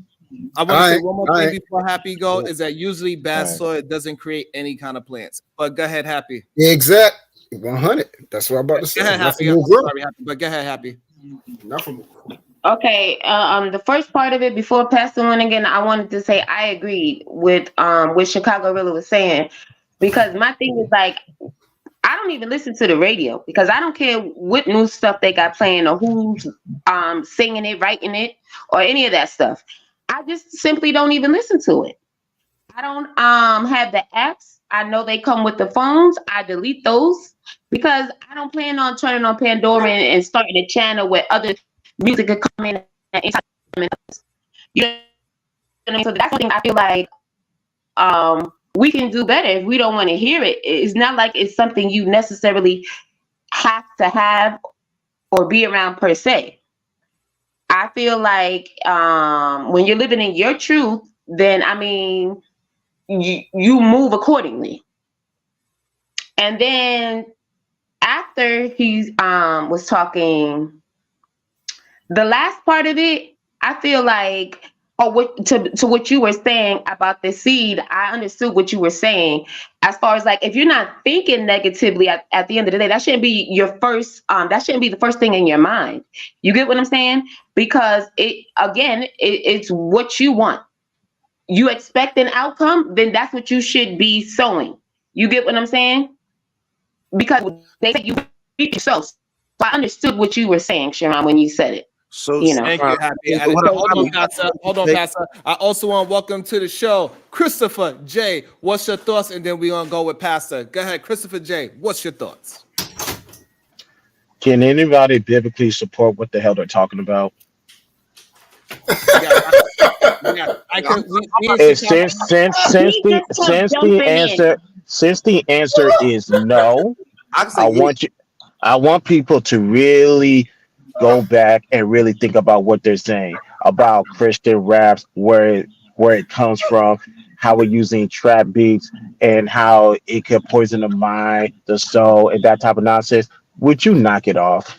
Because when you say stuff like that, when you say stuff like that, and people are listening, they're gonna say, "This is why I don't go to church. This is why I don't listen to believers. This is why I'm okay being in the world, and this is why I'm okay never to be associated with Jesus based off of what people are saying." Correct. Unless you can biblically support what you're saying, stop saying it. So I can biblically support it. Also, to this right, Sharon. Uh-oh. Why did Andre 3000 put out a flute album if he wasn't trying to change the frequencies of rap. He was trying to lighten it up, but niggas didn't want that shit. They wanted to stay. No, that wasn't for rap though. That's not why. So here, see again, this is why the conversation. I'm glad you brought somebody like that up. He does not feel comfortable just being an artist, and that's why he feel like he can't rap anymore because he feel like he has to talk about certain things that he do not want to talk about. He want to be an artist. That's why he always wear wigs and funny outfits. He was always an artist, but he doesn't feel comfortable just being an artist. So he's like, fuck it, since I cannot just rap what I'm living right now. Yeah, just being a rapper. Yeah, he don't feel like he could just rap. I'm gonna play the flute. Yeah, and that's exactly what we are talking about. These people that are great at what they do, they don't feel comfortable being artists because people are not willing to support just art. Y'all want to be so caught up in this low frequency, and then now these fucking people that are artsy, they gotta compromise themselves because people do not want to support just great talent. Y'all want to support bullshit because other people throw that in your face and say, oh, look, he got, like, for example, in his face, he got the numbers. They could be talking about bullshit half the time, but since he got the numbers, everybody's there waiting for this big exposure of this greatness, and then it never comes, but they keep coming back to bullshit. And then now people that is out there attempting to make and build great content, they're like, what the fuck is the point? I might as well go to work, be out on the street and keep my great content to me and my fucking family in my mind, because y'all motherfuckers want to just promote bullshit, even though you don't never get anything out of it. Ever. And that's the fucking issue. You didn't buy that Andre 3000 album. Because I don't like the flute. See, but I do listen to Lecrae. Wait, Pastor, did you buy it? Nah, and then the fact that you just skate past, and the fact that you just skate past everything I say to bring it into some bullshit that, like, let's stick to the topic that what we talking about. You want to keep it on somebody because that's the only way you can stay in your low frequency. Hey, Sharon, that vinyl $70, man. That's why I asked Pastor that. That's the only way I know to buy music. I don't buy music digital unless it's an independent artist. But yeah, that vinyl $70, fam. So if you're gonna support Andre or get a ticket to the show, that's the way you support these artists. Pastor. You know what I'm saying? Like we understand that. I probably y'all don't know, but you know that what's that man's name? Shit. Who? Kenny G? No, the rapper, the one that got Sierra's baby. Future. Oh, Future. Yeah. That was fucking Andre 3000 playing the flute on that record. Was it? Yes. But 3 Stacks always been different. He always been trying to change the vibration of a rap, but I don't think that flute album was for rap music. And remember, he did that album with Rick Rubin, right? So do the knowledge on Rick Rubin, then that album makes more sense. We gotta show love and support to things that is also good. Is all I'm saying is that we gotta stop. Yeah, I agree. Making these people have to compromise themselves just to show that they are just as talented. So if everybody it becomes a boxing champion, wind up hitting somebody below the belt to become champion, even the greatest boxer is going to eventually hit somebody below the belt. He's like, this is the only way to do it. Yo, Sharon, man. Let me break this thing down, man. It comes That's down Brownsville. To this. It comes down to this, man. Misery loves company, Sharon. The reason why you got a lot of people that wants to stay in the low frequencies and lower vibrations is because they lack the ability, or they're unable or unwilling to leave the low vibrations and low frequencies and reach the higher vibrations and higher frequencies, right? And because they're unable or unwilling to do so, they want to stop you from reaching the higher frequencies and higher vibrations because they want to keep you where they at, right? They want to stop your progress, your productivity, your positivity, because they're stuck in the negativity and the low level and the low vibration and low frequency, right? It's the same people who are willing to accept these labels that limits their potential to success, limits their growth, right? So you being solution-based gang, you're a danger to the system. that is inflicted upon them, right? Because what you're trying to teach is, hey, let's leave these labels alone. Let's leave these lower vibrations alone. Let's leave these low frequencies alone. And let's have a productive build. Let's have a positive build. Don't limit your potential. You have the ability to be successful if you just go out and get it. Put it in your mind. Have intestinal fortitude. Have the right mentality. Strive for greatness. You can reach it as a young man, as a young woman, as an old man, as an old woman. We don't have to stay in these lower vibrations, but misery loves company, and we got to give them the solutions to get out of that ideology, to get out of that unproductive and negative mindset and into our higher vibrations mindset. So just keep doing what you're doing, keep building, because eventually we're going to break that code. We're going to break that infliction that they have stuck, where they say, oh no, only way I can go is the lower vibrations. No, you can get past the lower frequencies and lower vibrations. You got to stop limiting your mind. You got to stop limiting your potential and stop allowing yourself to tell yourself that you can't do something. And you can do anything you put your mind to. And we got to keep preaching and keep teaching that, Sharon. I think I think it's low vibration to condemn people, condemn people what they're doing, say it's on the Bible, but have yet to present a Bible verse to back up what you're saying. I consider that very low vibrational.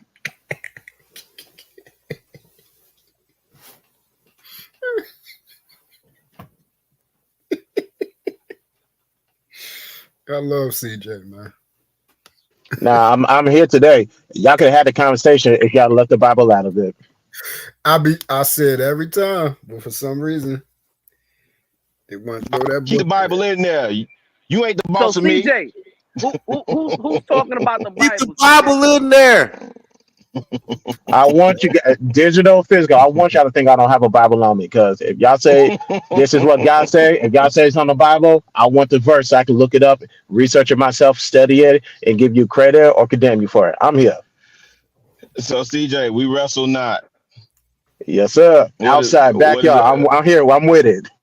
Right. No, I said a verse. I started a verse, CJ. That's Ephesians, right? We wrestle not against flesh and blood. Yeah. CJ. The challenge is, listen, this is why I'm saying this, because and the only reason why I mentioned anything regarding scripture, because I knew truth was up here. But I just think it's important because it informs my conversation and the way to have it when I know who's coming from what perspective. And so these days, I'm not trying to really get all riled up and wrapped up into things when I know, when I see the adversary at work. And I'm not saying anybody in particular is an adversary. I'm just saying I'm learning to see. Had an experience this morning. I'm learning to see when he's moving.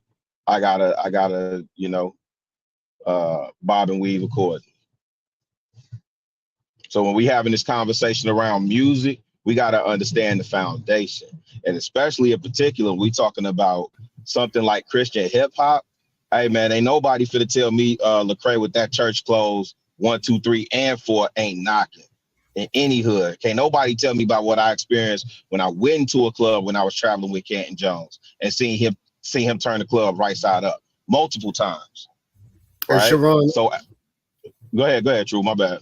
Yeah, no, I'm gonna let you go right back in. I just wanted to give Sharon this because when he was talking about the soil and everything. So Matthew 13:23. As for what was sown on good soil, this is the one who hears the word and understands it.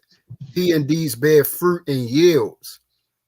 In one case, 100-fold, in another 60, and another 30. So what? Truth. Where's that scripture Good with Paul? soil. Wait, hold on. Because the soil represented there is the human. So what scripture is that where Paul talks about I planted, Apollos watered, but God gave the increase? What scripture is that? Right? Because the mandate is the mandate. Either you sent or you went. A sent one who is one who was given direction by God to go into and empowered to deliver the message. A whipped one is one who goes of their own accord. The soil represents the human. The scripture you talking about right there, where he Mhm. talks about some 1 Corinthians 3:6 through some 8. water, Okay, and thank you. God gives the increase. What he's Mhm. talking about there is what we have to do in witnessing, right? What he's saying is Mhm. you might have a conversation or interaction with somebody and give them some knowledge of what's good and give them knowledge of God, but then somebody else may come and water that knowledge that you put in there, and now it sprouts up, and then God gets it, and then it brings the increase. That's the breakdown of that. Wait, hold on, Brownsville. The context of that though was that people were ego driven and thinking they had a savior mentality and that they had to save the entire Church of Corinth Correct. and That's where I was their about to spirit. go at. Correct. So he was saying, don't get caught up in your ego.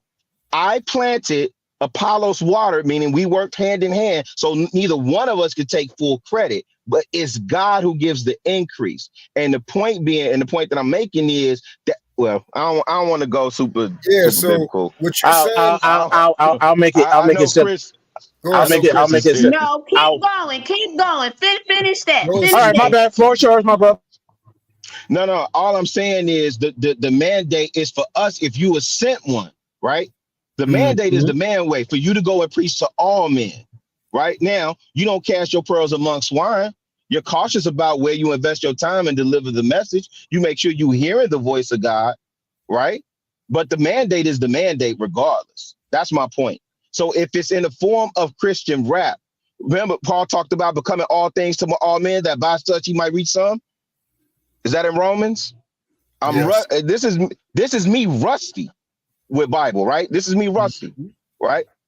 So I became all things to all men, that by those methods I might reach some. If that's Christian rap, then that's Christian rap. So truth to your point, I don't hail Lecrae as a type of God. He's a vessel, and he's subject to being fallible, same as I am.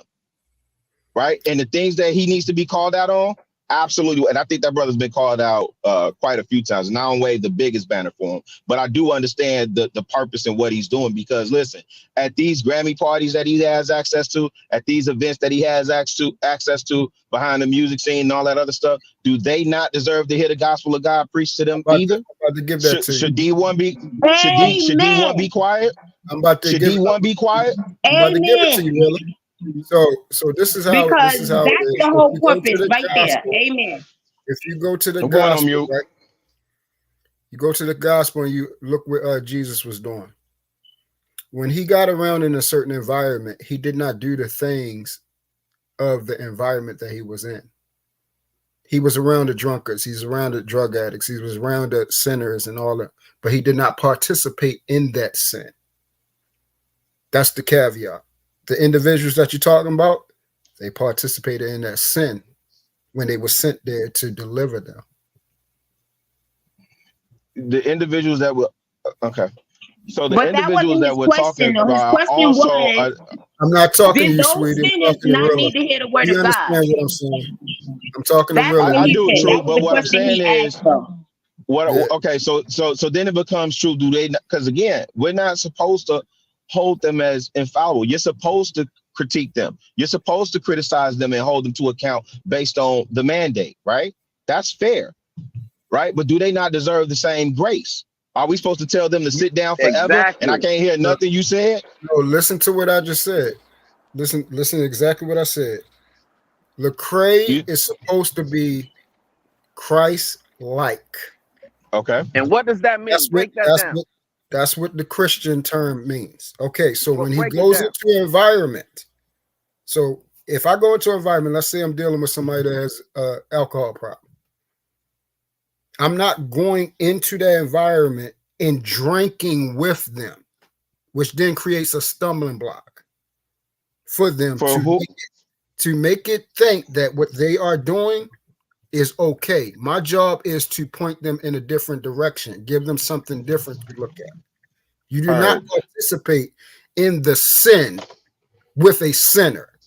Wait. So drinking is a sin? Wait.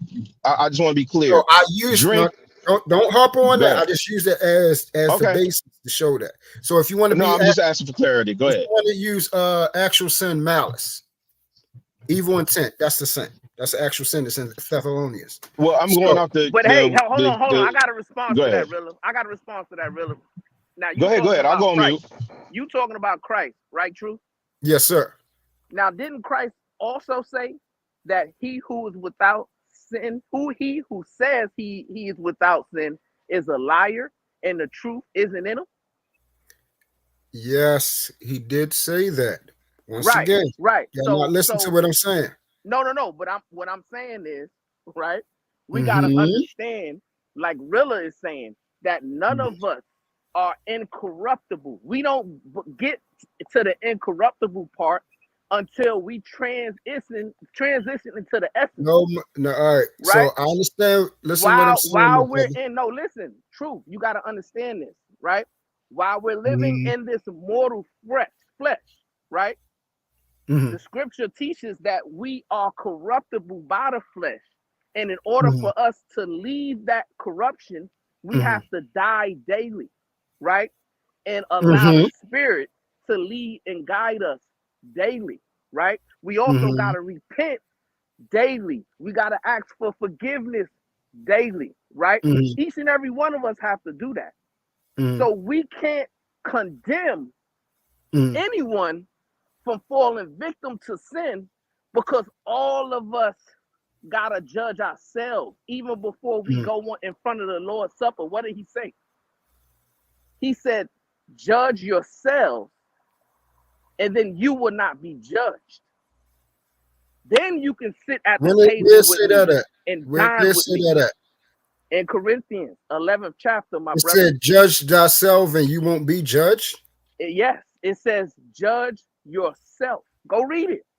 1 Corinthians 11th chapter. Truth. The context is that no man. He's talking about in reference to like you judging yourself, holding yourself accountable before any man comes to you and hold yourself accountable. Not that you won't I agree.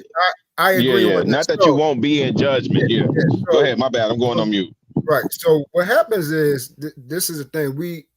When we hear one scripture, we tend to think that one scripture contradicts the other, and it doesn't.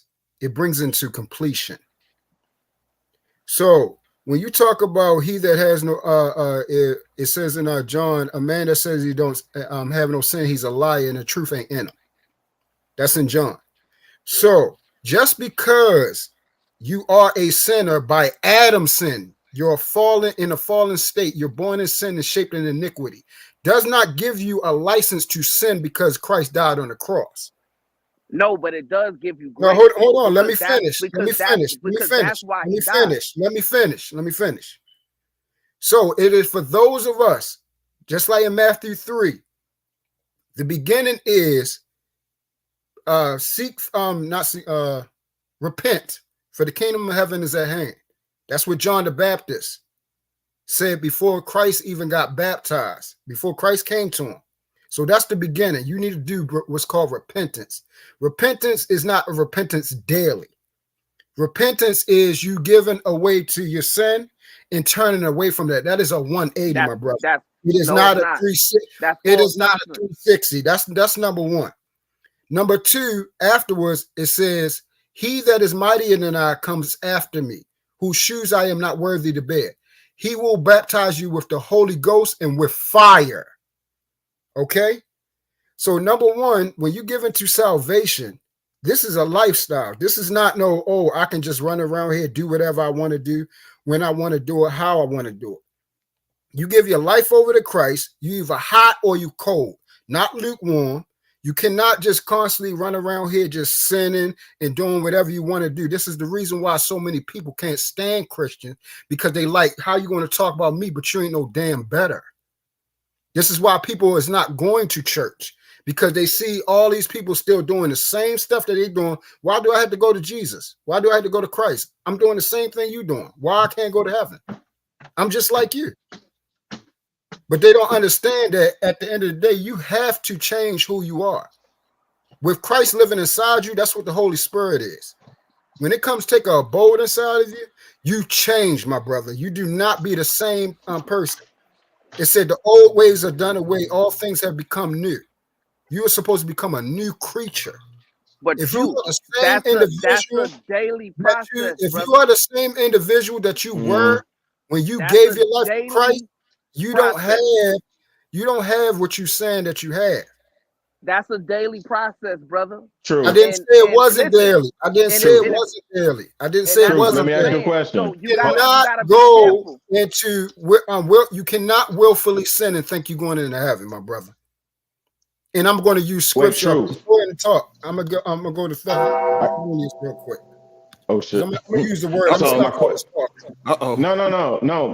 My question then becomes, because again, we're talking about Christian rap, and you specifically focused on the credit, right? So we can see that it's a daily walk to be a believer, right? The renewing or the new spirit that happens internally, right? That's an internal affair, right? Bible talks about renewing your mind daily, right? Okay.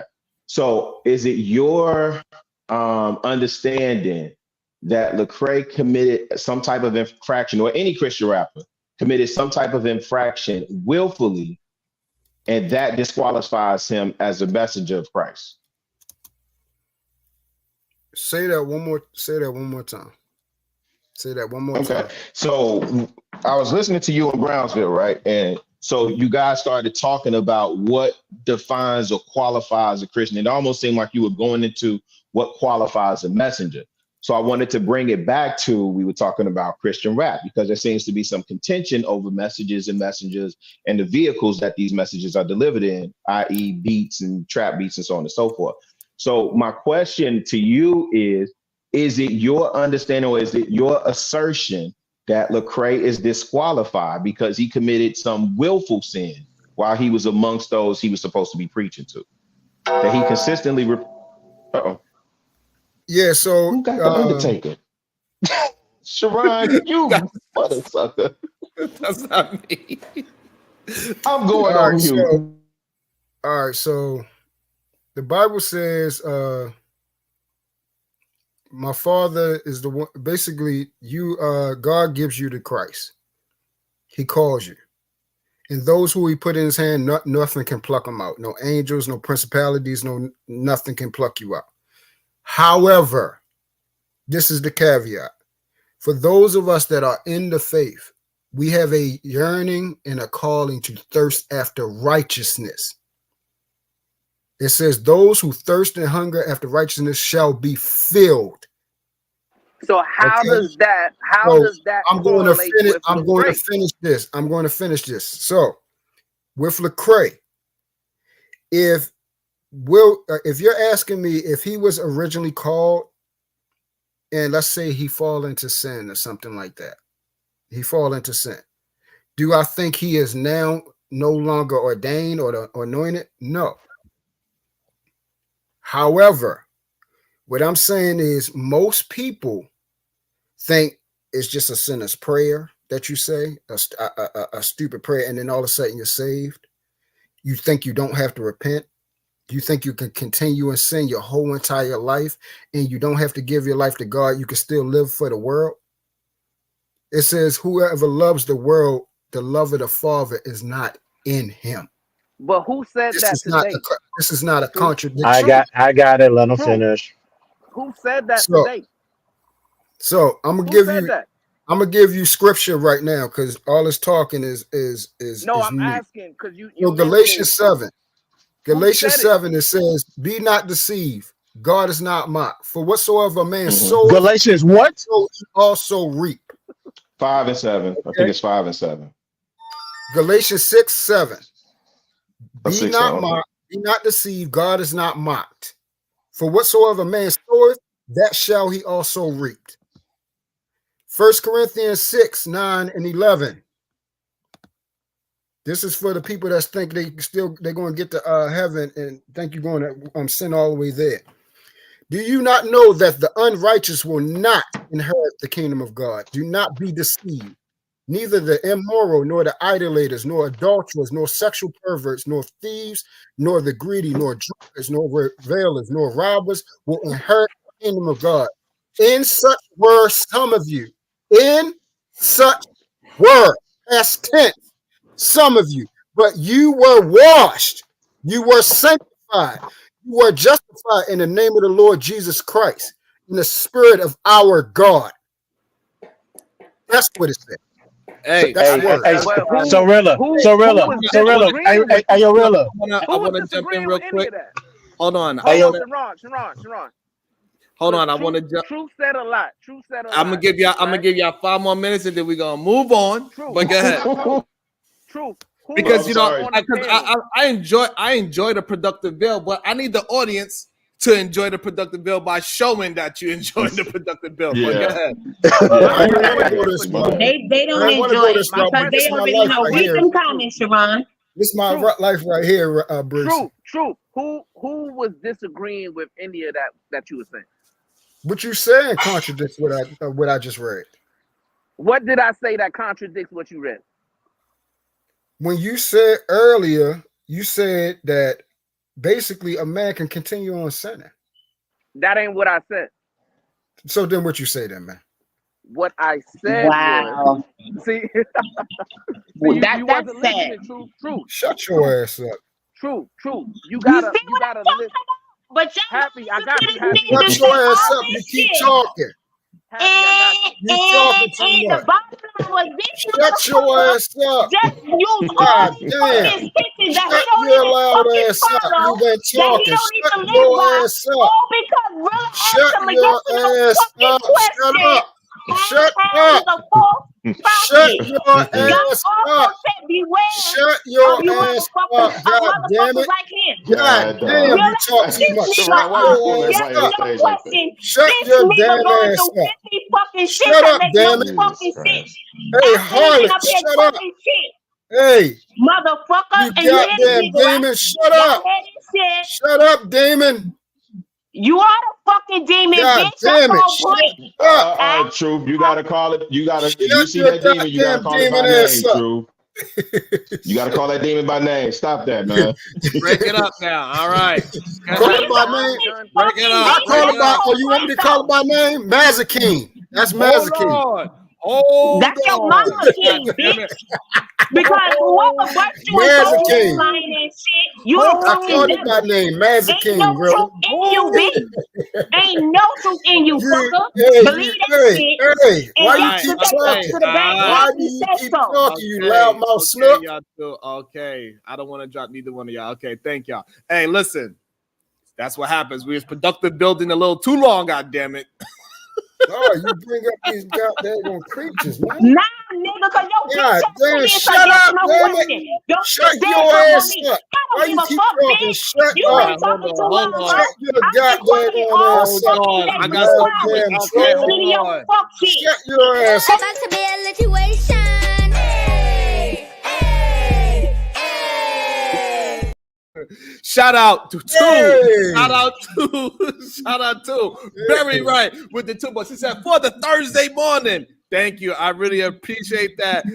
Tell him, Sharon. I'm telling him, Barry White. I'm telling him that. So Rilla, Hold on, am I? I got one more. I Oh, my got bad. one more.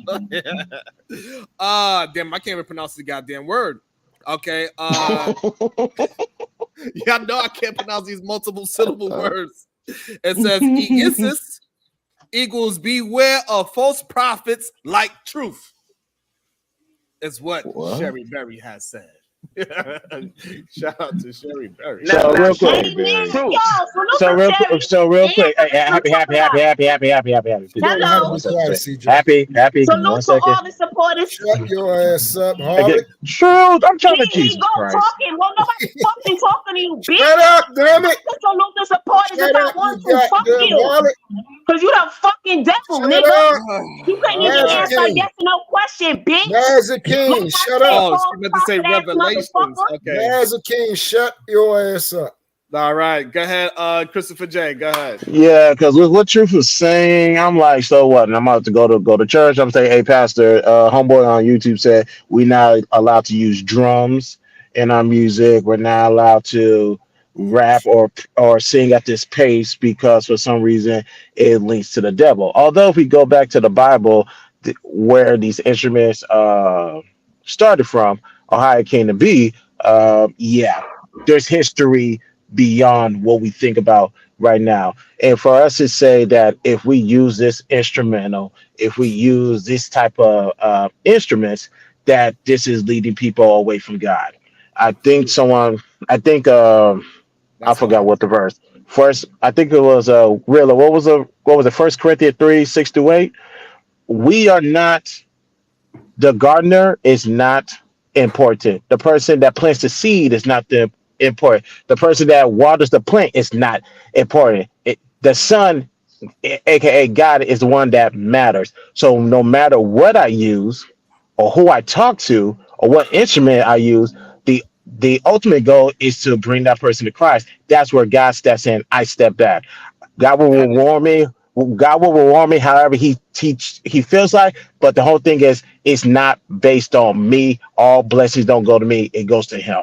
And I think that's where people Amen. get this conversation gets messed up. And I'm telling you, brothers, please be careful with conversation like this because people are watching, they're listening, and this will ultimately keep them from coming to God. Let's not be the barricade that prevents them from coming home. Amen. And I totally agree with that. And this is why I will say this the truth, right? Truth. When I was speaking earlier, what you have pretty much communicated was you were listening to respond instead of listening to understand, right? We got to listen to each other to understand what we're saying because what I said was not in conflict with what you were saying, right? The only context I added was that we got to look inwardly first and fix ourselves before we can have a judgmental spirit or project a judgmental spirit on somebody else's righteousness, right? What Christ said was, if any man wants to follow me, if anyone wants to follow me, they must first deny himself, take up his cross, and follow me daily. Yeah. Right? So what I was saying was that asking for forgiveness is a daily thing. Denying yourself is a daily thing. Repentance is a daily thing, right? And we have to be careful, like the gentleman said, that we're not projecting a judgmental spirit upon others and looking at somebody else's mistakes and say, well, no, they're unqualified. Or no, I can't get righteousness from them. What you're doing right now is you're limiting the power of God, right? God can use anything. We found in the book of Amen. Exodus, God used the burning bush to convict Moses, You right? you convoluted. All So right. what I'm All right. You Keep on convoluting. going, Brownsville. We Convoluted. listening. Shut your ass up. I'm talking to him, damn it. God damn See, it. there All go the right. devil. Shut Oh, There your go ass the up. I'm devil. okay. He want All talking to to him. jump right. Men in are and All cut you talking. right. off. God For the Men damn are it. devil talking. Shut don't your want the ass word up. of God. Men are Y'all talking. keep I'm going. Y'all talking to keep a going in man. on his ass. You And that shut was your one ass different up. man that told you You about Yeah, your got ass. that And going. you still hey, Shut hey, listening. I'm your about to, Because damn I'm you a ass about up. to, lie. The devil, the truth Shut ain't in your you, damn motherfucker. ass up. God damn it. All right. Hey, welcome to back. Ah. Shut your shit Welcome back. up. Hold on. Welcome back to the show. PhD, but what's your thoughts? Shit. Oh, I just was wondering where's Hink when you need him. So I wanted to come in and add that little because he would always do that when the drama broke out. So I'm just here for the foolishness. I'm here for the foolishness. Oh That man. was on time. That was. Hey, what y'all think about Fat Joe buying Donald Trump sneakers? nah, it is what it is. I don't care. Listen. No, I think that he's no longer Boricua. We cast him out, Damn. and we looking for somebody else. Holy Goddamn. Jesus. Wait, but this was the man that a couple of weeks ago, Hey, Pookie Brownsville, check and the back somebody check. else was saying that they allow him And to I'm use glad the I N wasn't word. here, PH Diva. Right. Just for quick content. He didn't buy it. Somebody got it for him. He has it, and he's a sneakerhead. So that's just the He context of it. said no. What he No, no, said I was know he's a sneakerhead. I know, I know, I he know. said no. I have to have me a pair of these. That's what he I said. get it. He's a sneakerhead. I'm not a sneakerhead. I appreciate some shoes, so that's a culture that I'm out of. So I don't know too much of it. If you're a sneakerhead, you buy everything, and I mean everything. I know somebody that got the ugliest Adidas, but he's a sneakerhead. Look. I'm not even gonna lie. I got the ugliest Jordans, and y'all know which ones they are if y'all ever been a fan. I got the ugliest retros ever. I'm not talking about no fucking Jumpman and none of that.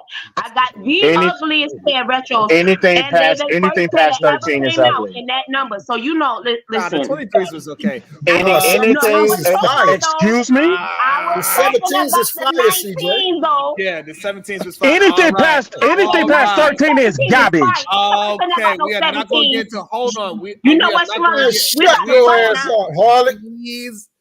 Thank you. Appreciate y'all. Shit. You see, here he go. Why you gotta jump in when I'm God talking like damn it. nigga? Look, Shut I'm up. not even talking to you. You You fucking loudmouth devil. slut. Back to what Shalon was saying, motherfucker. Yes. God damn it. So we got Terry Crews. He's talking about on the situation with the unequal pay in Hollywood. I thought his thoughts was very interesting because it kind of goes to what we was talking about before, and he kind of leaned towards more what we saying, I believe. But let's let him say for himself, somebody that is actually in Hollywood. Let's let him talk for himself. Terrence Howard said that he was only paid like $12,000 for doing Hustle and Flow. You have any horror stories in which you felt that you didn't get the proper compensation that you deserve? First of all, I understand what Terrence is saying, but I have never, ever, ever looked at whatever money I got as a horror story. Mm-hmm. If I did it, I loved it. Right. See, but this is the problem. There's a saying I have to say: you can't nod yes and mean no. Yep. That's a bar. Facts. That is a goddamn bar. I agree. And so often, it's more to it, but I wanted to stop there because that was very, you cannot nod yes and mean no. If you accept the goddamn payment, whatever it is, you got to accept that payment and move the fuck on. If they paid you $12,000 and they ain't give you no goddamn, performance rights to the goddamn song, that's a you problem. That ain't the studio's fault. Mm-hmm. However, at the same time, when people get put in these goddamn positions where they gotta depend on their talent and nobody want to support their talent, they gotta do something strange and change, like sign bad contracts, sit on goddamn couches they ain't supposed to be sitting on, sucking on things they ain't supposed to suck on, grabbing their ankles when they ain't supposed to be grabbing them. And that's what happens. But what I want to know is, how do we get from a point of always having our talented people, whether that's a business talent, whatever that talent is, that they always gotta run to the so-called devil for help? Why they cannot go to the righteous people for the help? Why are we so hard pressed on just helping out the people that are really talented? Why do we give so much power to the talentless human beings? Why do we feel so sorry for the people that don't have talent? I don't know. What is this shit that we have in us that we always want to go ahead and support the person that we know is no good? I think that's my point. We need to get rid of them motherfuckers. He said get rid of them altogether. Get rid of all of them. Every last piece of trash out this motherfucker. Get rid of it. Burn it. If I nod yes, I looked at the terms. I say, okay, you're gonna pay me $4,000 for 2 days. Okay. If I said okay, I can't come back later and be like, I only got $4,000 for that. Hey man, that's what you presented. Right. So there it is. Ain't no, to me, I'm not going back on that. Right. And this keeps my heart always full of gratitude.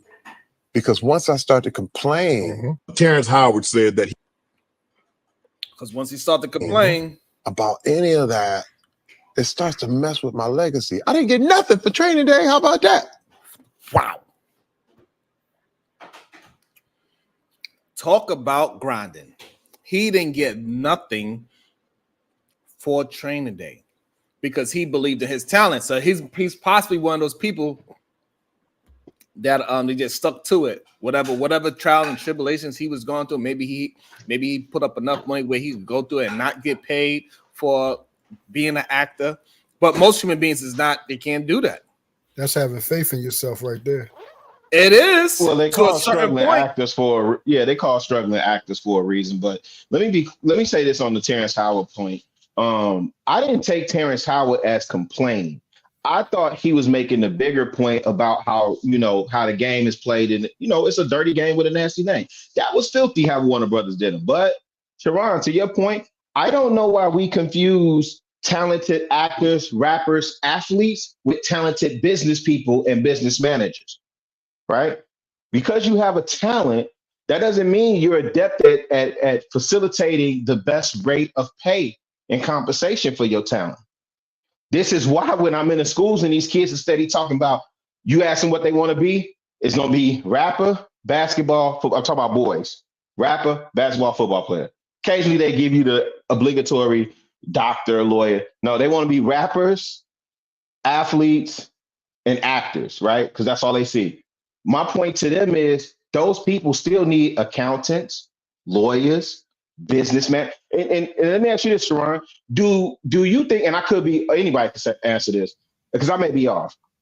I don't hear like business people in the public sphere, and I could be wrong. Y'all might be able to point me back, but I don't hear them with these same types of complaints as much. Nope. No, they because they know they got to get out there and get it.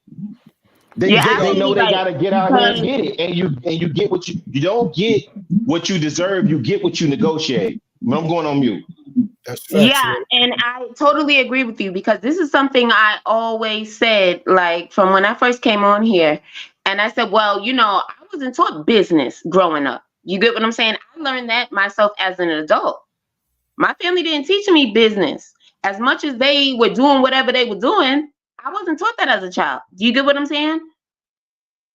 So yeah, so I totally understand it, but I just think that it's sad now that they're still not being taught it. That's something that I advocate for. You know what I mean? So, but I absolutely agree with you on it. So no, business people do complain the same way. It's just not in the public. They say it all the time. That they selling a bottle for $1. Those same people that you're trying to sell to, they rather go pay $3 somewhere else than pay you $1 because they thought they supposed to get it for 50 cents. We hear it all the time when we hear these struggling people that's attempting to build businesses and they got great product and they can never get their great product out into the open until they go on some goddamn TV show, game show type of business deal like Shark Tank, and then all of a sudden this business is great because now they get the visibility because it wasn't like this fucking beautiful product wasn't there already. They already had the product. Most of the people that go on Shark Tank, they in debt trying to get this product out in the open. And they got to go and sell a piece of their company to somebody that don't really give a fuck about them, but they have the money and they have the influence and the money to get it where it needs to be shown. It ain't about their motherfucking product being good or bad. It's not about their product being good. We do not support good products ever. Even if it gives you a solution, we still don't support it. We'd rather go ahead and buy it, keep it in ourselves, and tell nobody about it. Steal it. Or steal it right from underneath their nose. You tell somebody your idea, they will take it. Trust me. I know. Yeah, it's not easy just starting off by yourself without knowing all the ins and outs. But absolutely, everything you guys are saying, absolutely correct. I agree. Yeah. Sharon, what it comes down to, man, is knowledge is power, right? And it's important for our people to understand that you got to do the knowledge and be knowledgeable about any situation you get into. And I'm gonna share a little personal story real quick, right? I was recently involved in a traffic accident where somebody hit me, right? And I got injured, right? And I was involved in an injury settlement, right? And I got a lawyer, and the insurance company of the other party, they settled immediately, right? Just settled. And the settlement was like, I want to say $37,000 or something like that, right? So when it came down to me meeting the lawyer and getting my portion of the settlement money, right? I found out that he was charging me 40% when he was only supposed to charge me 33%, right? Due to the law. The law states that if the lawsuit or the claim doesn't go to trial, it's 33%. But if it does go to trial, they can charge you upwards of 40%. If I didn't know that law, I would have paid 40% instead of 33%, right? So that amounted to a couple $1,000s. So just little quirks like that, gotta understand the situation that you're getting into, do the knowledge, and then you can be able to get your earning power or what you deserve from that other party. You gotta understand what you So yeah, into. that's very important too, like to have the education. But what I'm gonna talk leaning towards more is that people do not respect good product. It is not respected at all. People don't respect good talents. They don't respect good product. The only they respect is that everybody else sees it as well. That's what they respect the clout. And you know what? That is absolutely true.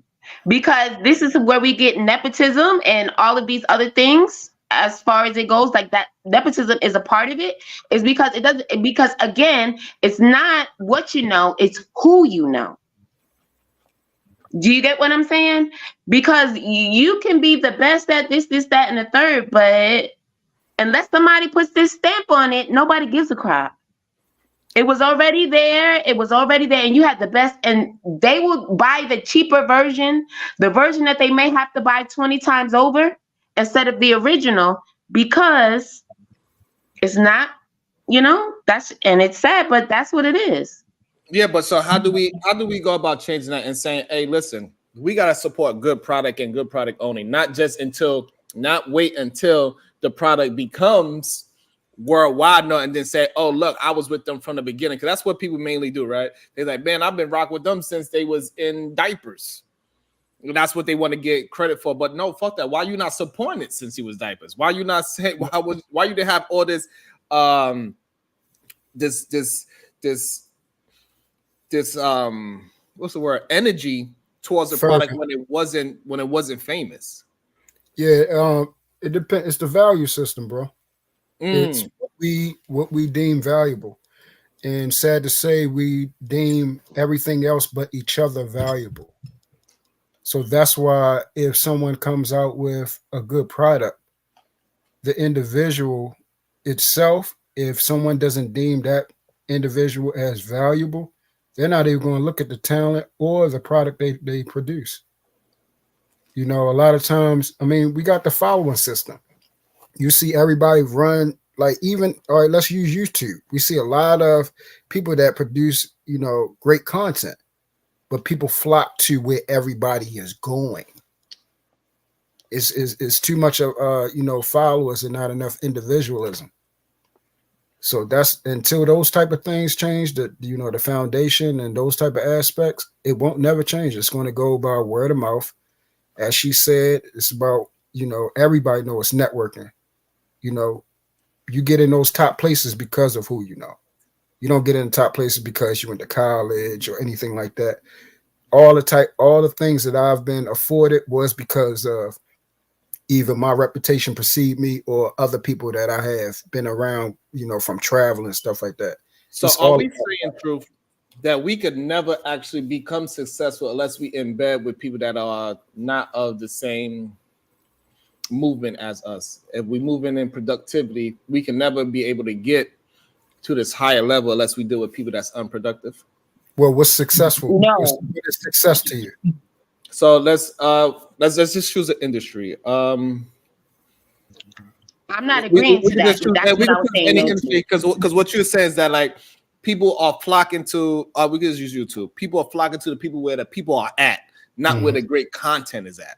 And the only way you're going to be able to build yourself to get to where the people is that you have to network with the people that have the people. Exactly. And a lot of times those people are not going to be where you at spiritually. Correct.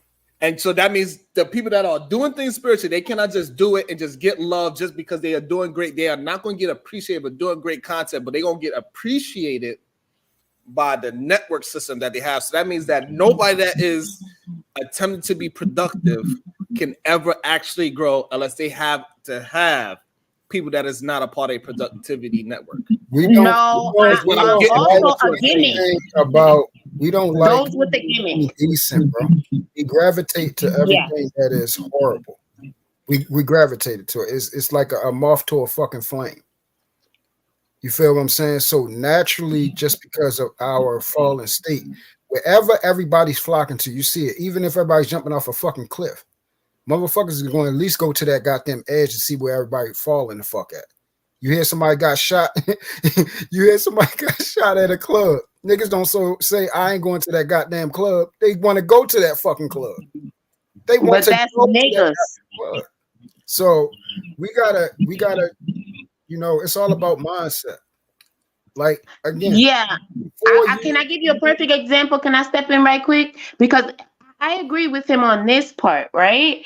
And more so to say, like, you know, everybody's flocking to this motherfucker, right?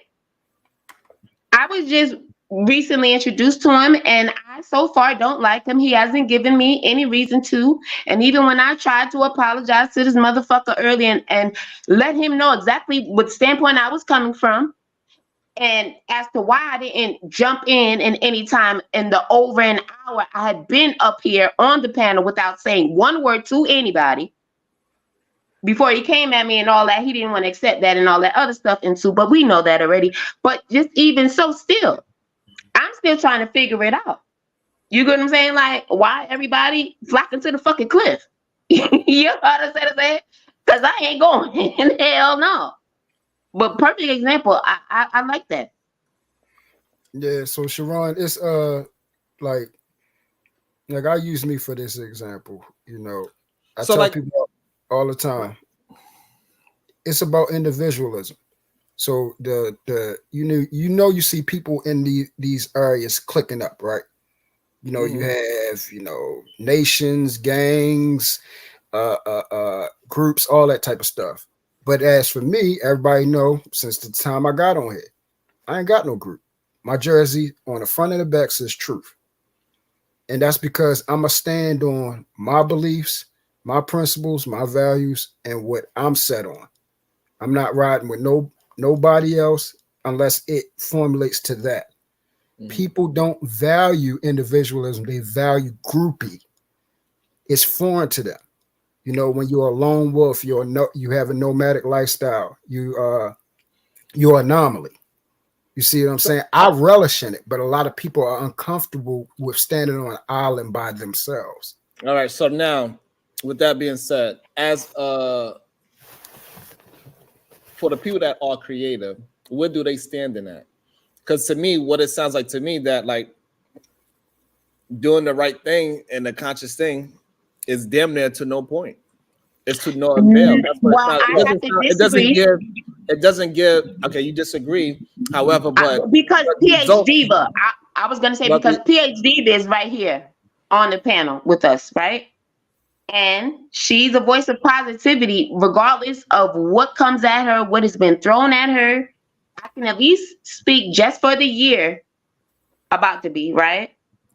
That I've been here and people will make the jokes and all that stuff. But this is one person that I can honestly say out of everything I've seen and heard here within this space and in this little space or part of a space here, right? That it doesn't matter. Like she's unwavering. And I wish more people would like her, honestly, because at least we know one thing. Happy. She's not gonna mince words. She's not gonna make this shit up. She's not gonna do any of that. And it's without question to her integrity of it all. So I can appreciate that We about know her. she gonna be in the shower, Happy. We know she gonna be in the shower. You know what? That's what No, we know and about that's PhD. the on-running joke that I hate. And Hold on, I wish happy, but because so hold on. just because you Happy. motherfuckers been Happy. dreaming about her in that shower Happy. forever, okay? You Happy. fucking sucker. That's how we know y'all men. Happy. Exactly. Every time she get up here, somebody got to bring up that damn shower. My bathroom, I get. You know what? Now I'm mad for bringing it up. I did not want nobody to jump in. I'm done. My bathroom, go ahead, because I didn't even know where you were going at the end. But I'm just saying, if I got to nominate anybody at the end of this Black History Month, excuse me, PhD, but the Supreme Goddess, baby, for the win. We going out with a bang, baby. Thank you, Happy. Sharon, let Happy give me my props. Stop it. I agree with Happy Sharon. PA.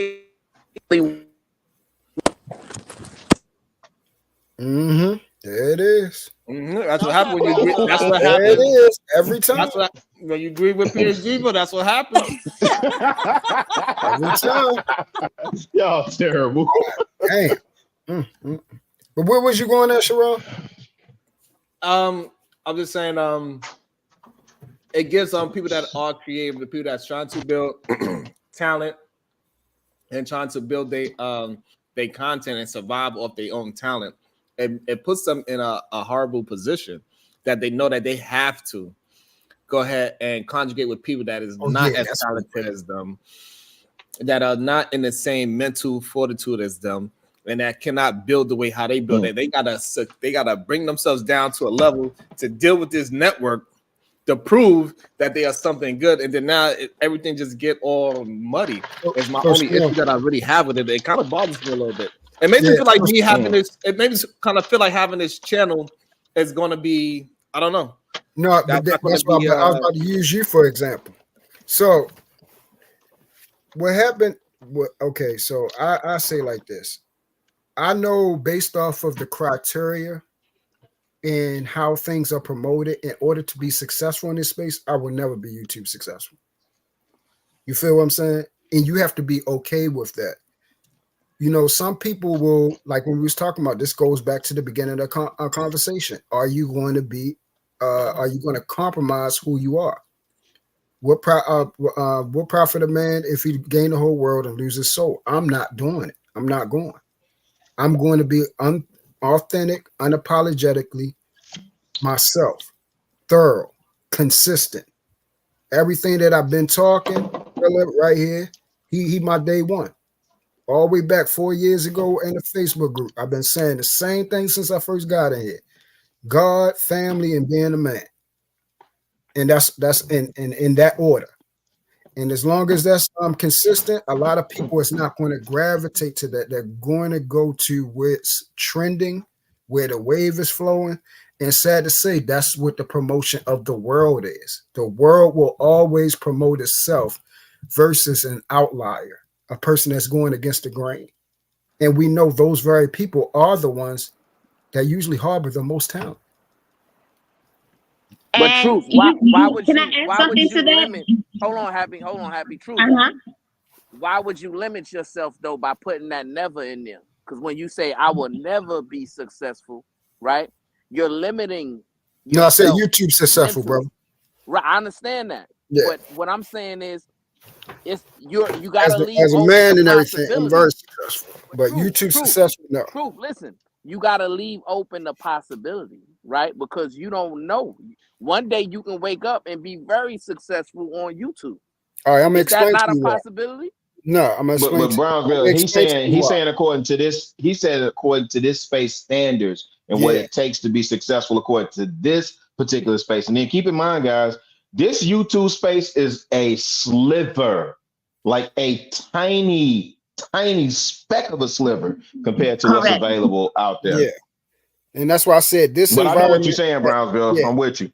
Yeah, this environment that we're in, it produces a certain type of criteria and content that you have to produce in order to go to that type of level. If you're trying to make this actually into like a career or something that is, you know, paying your bills or whatever. I never was looking at it that way to begin with.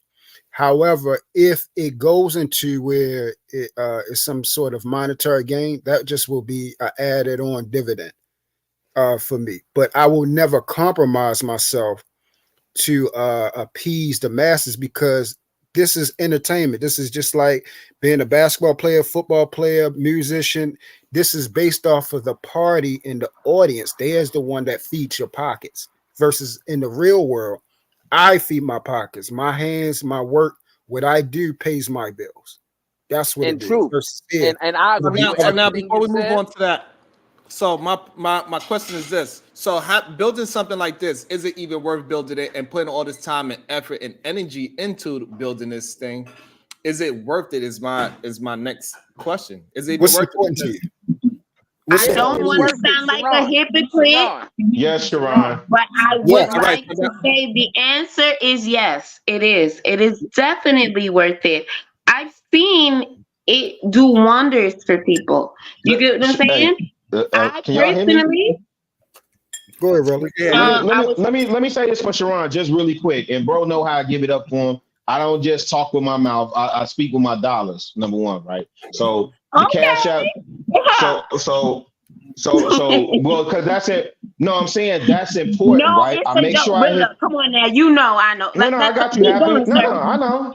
No, So because I I pause know for it's how you. important it is. I know how important it is to hit that like button to get them working to the algorithm to expose the conversation to more people, right?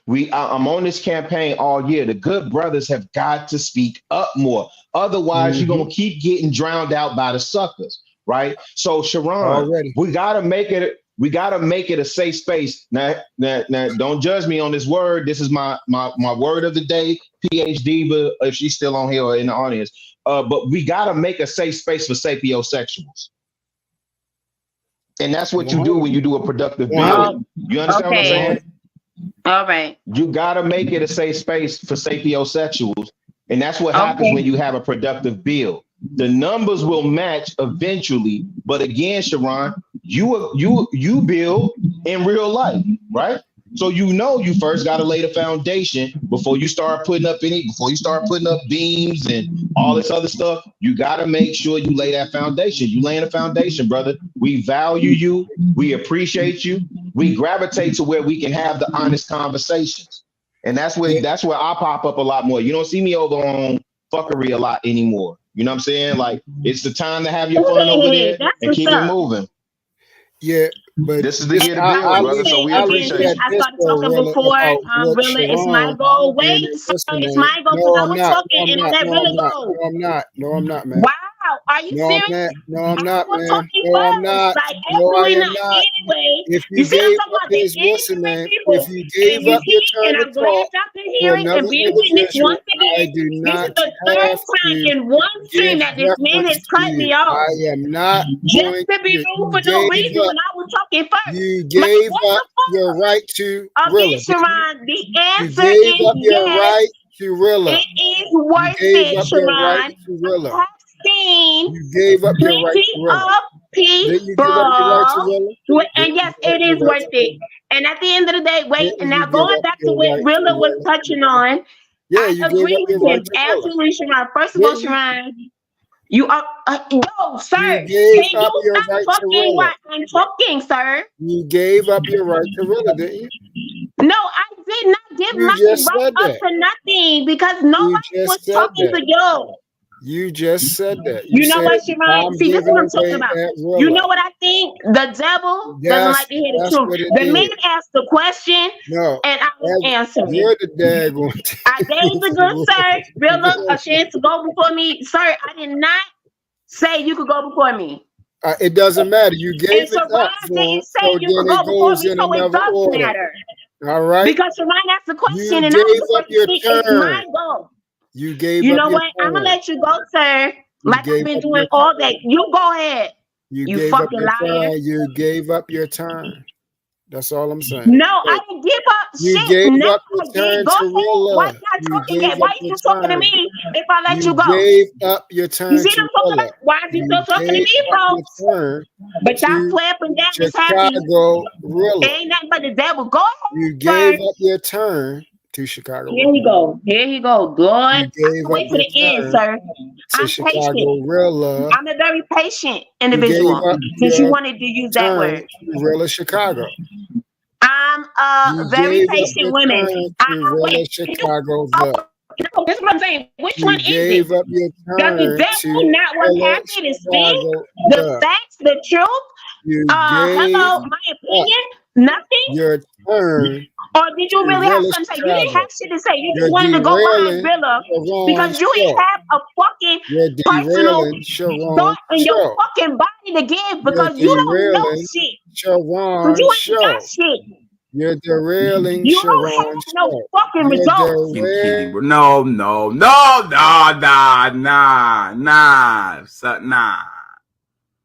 nah.